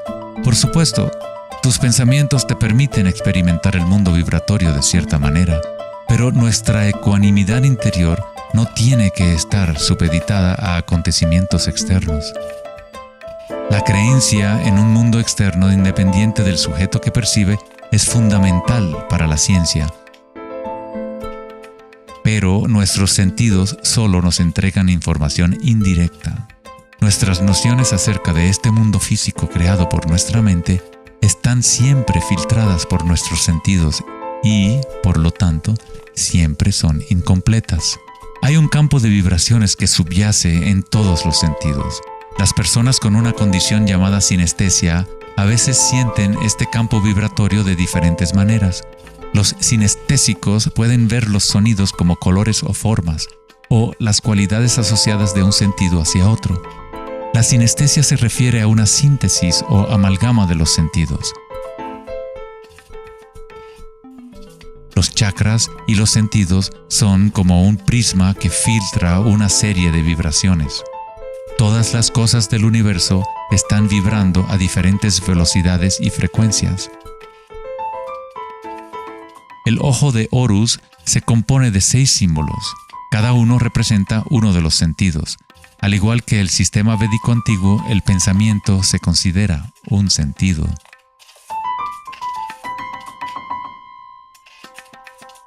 Los pensamientos se perciben simultáneamente como sensaciones que se experimentan en el cuerpo. Surgen de la misma fuente vibratoria. El pensamiento es simplemente una herramienta, uno de los 6 sentidos, pero lo hemos llevado a un estado tan elevado que nos identificamos con nuestros pensamientos. El hecho de que no identificamos el pensamiento como uno de los 6 sentidos es muy significativo. Estamos tan inmersos en nuestros pensamientos que al tratar de explicar el pensamiento como un sentido es como explicarle a un pez el agua. ¿Agua? ¿Qué agua?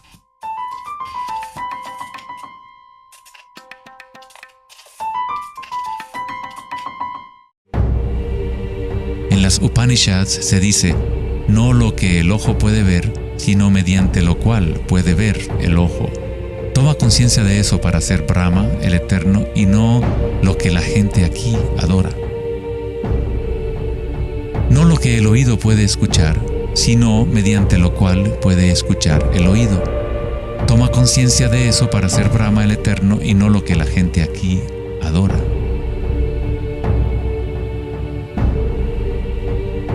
No lo que el habla puede iluminar, sino mediante lo cual el habla puede iluminarse. Toma conciencia de eso para ser Brahma, el Eterno, y no lo que la gente aquí adora.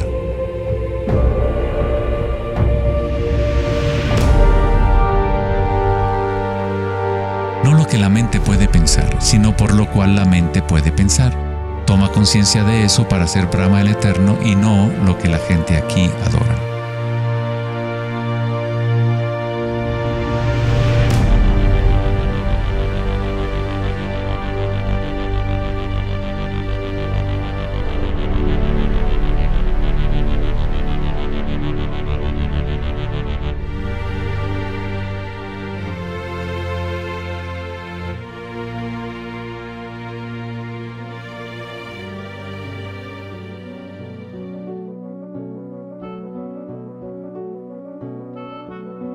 En la última década, grandes avances se han llevado a cabo en el ámbito de la investigación cerebral. Los científicos han descubierto la neuroplasticidad, un término que expresa la idea de que el cableado físico del cerebro cambia según los pensamientos que se mueven a través de él. Como expresó el psicólogo canadiense Donald Hebb, las neuronas que se ponen en marcha al mismo tiempo se conectan entre sí. Las neuronas se conectan al máximo cuando una persona entra a un estado de atención ininterrumpida.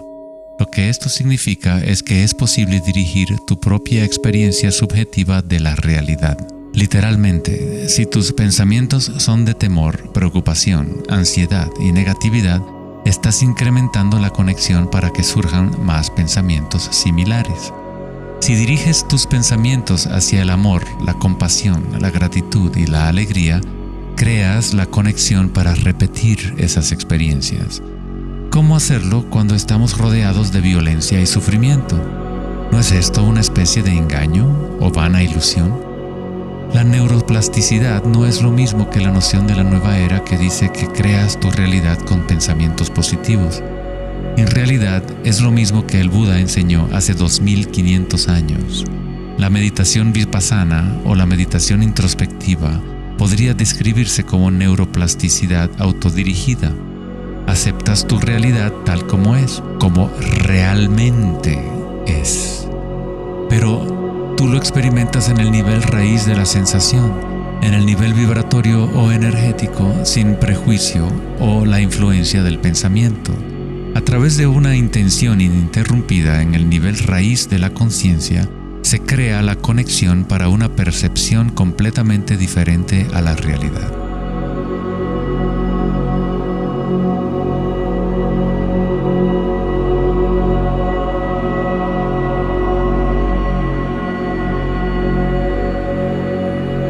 La mayor parte del tiempo lo entendemos al revés. Estamos permitiendo constantemente que las ideas sobre el mundo exterior conformen nuestras redes neuronales, pero nuestra ecuanimidad interior no tiene que estar supeditada a acontecimientos externos. Las circunstancias no importan, solo mi estado de conciencia importa. Meditación en sánscrito significa estar libre de cualquier tipo de medición o evaluación, libre de toda comparación, de todo devenir. No estás tratando de convertirte en algo más, estás de acuerdo con lo que es. La forma de superar el sufrimiento del reino físico es aceptándolo por completo, decirle que sí a todo para que se convierta en parte tuya en vez de tú ser parte de eso.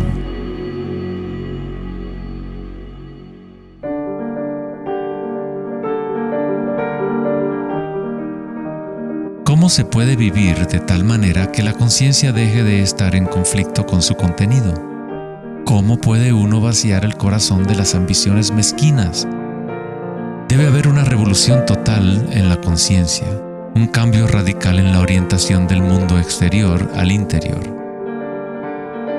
No es una revolución provocada solo por la voluntad o el esfuerzo, sino también por la entrega total, la aceptación de la realidad tal como es. Solamente desde el corazón podemos tocar el cielo. Rumi. La imagen del corazón abierto de Cristo transmite de forma poderosa la idea de que uno debe abrirse al dolor. Uno debe aceptar todo si desea permanecer abierto a la fuente de la evolución. Esto no significa que te conviertes en un masoquista. No buscas dolor, pero cuando el dolor viene, lo cual inevitablemente ocurre, simplemente aceptas la realidad tal como es en lugar de anhelar otra realidad. Los hawaianos han creído durante mucho tiempo que es a través del corazón que aprendemos la verdad. El corazón tiene su propia inteligencia, tan obvia como la del cerebro. Los egipcios creían que el corazón, y no el cerebro, era la fuente de la sabiduría humana. El corazón era considerado el centro del alma y la personalidad. Era a través del corazón que se expresaba la divinidad, impartiendo conocimientos a los antiguos egipcios sobre su verdadero camino. Este papiro representa la medición del peso del corazón. Era considerado algo bueno pasar la vida después de la muerte con un corazón liviano. Eso significaba que habías tenido una buena vida. Una etapa universal o arquetípica que experimentan las personas en el proceso del despertar del centro del corazón es la experiencia de la energía personal como la energía universal.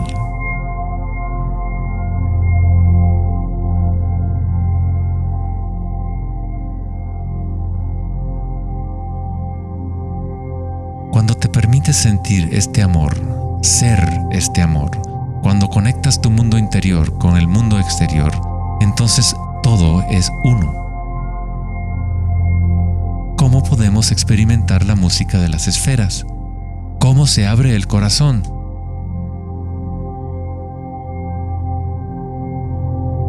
Sri Ramana Maharshi dijo: Dios habita en ti, como tú, y no tienes que hacer nada para ser consciente de Dios o de ti mismo. Ya es tu estado verdadero y natural.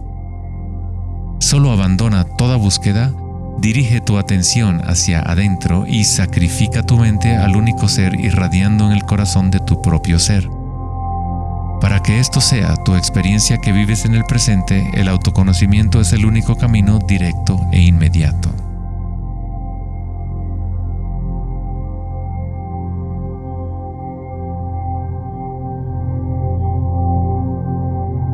Cuando concilias y observas las sensaciones internas, tu vitalidad interior, estás observando en realidad el cambio. Esta fuerza del cambio es el surgimiento y la muerte que ocurren cuando la energía cambia de forma. El grado en que una persona ha evolucionado o alcanzado la iluminación es el grado en que uno ha adquirido la capacidad de adaptarse a cada momento o a transmutar la corriente de circunstancias humanas, siempre cambiantes, el dolor y el placer en gozo.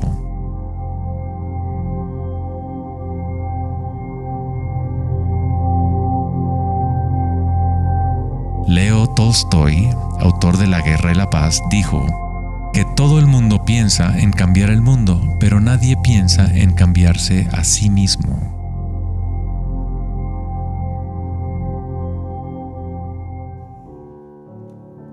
Darwin dijo que la característica más importante para la supervivencia de la especie no es la fuerza o la inteligencia, sino la capacidad de adaptación a los cambios.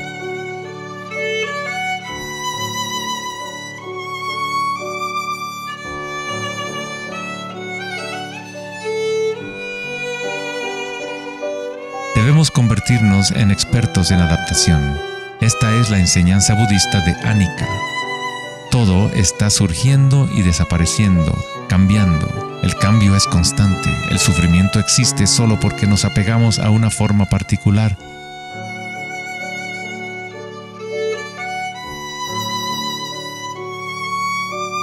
Cuando te conectas a la parte tuya que observa, con la comprensión de Anicca, el gozo surge en el corazón.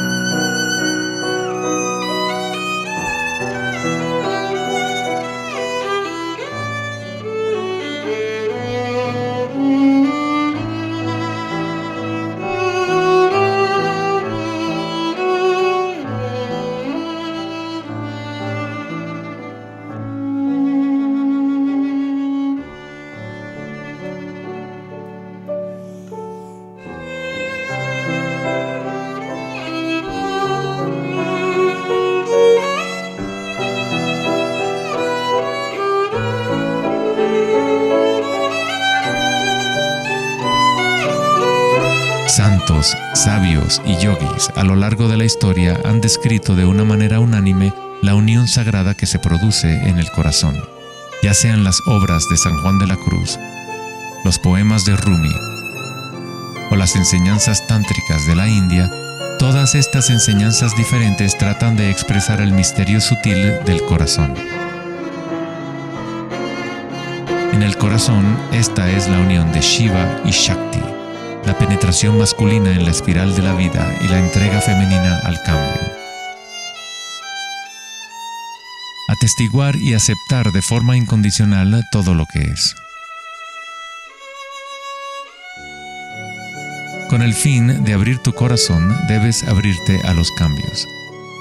Vivir en el mundo aparentemente sólido, danzar con él, comprometerte con él, vivir en plenitud, amar por completo, pero sabiendo que es transitorio y que, en última instancia, todas las formas se disuelven y cambian. El gozo es la energía que responde a la calma. Surge al vaciar la conciencia de todo contenido.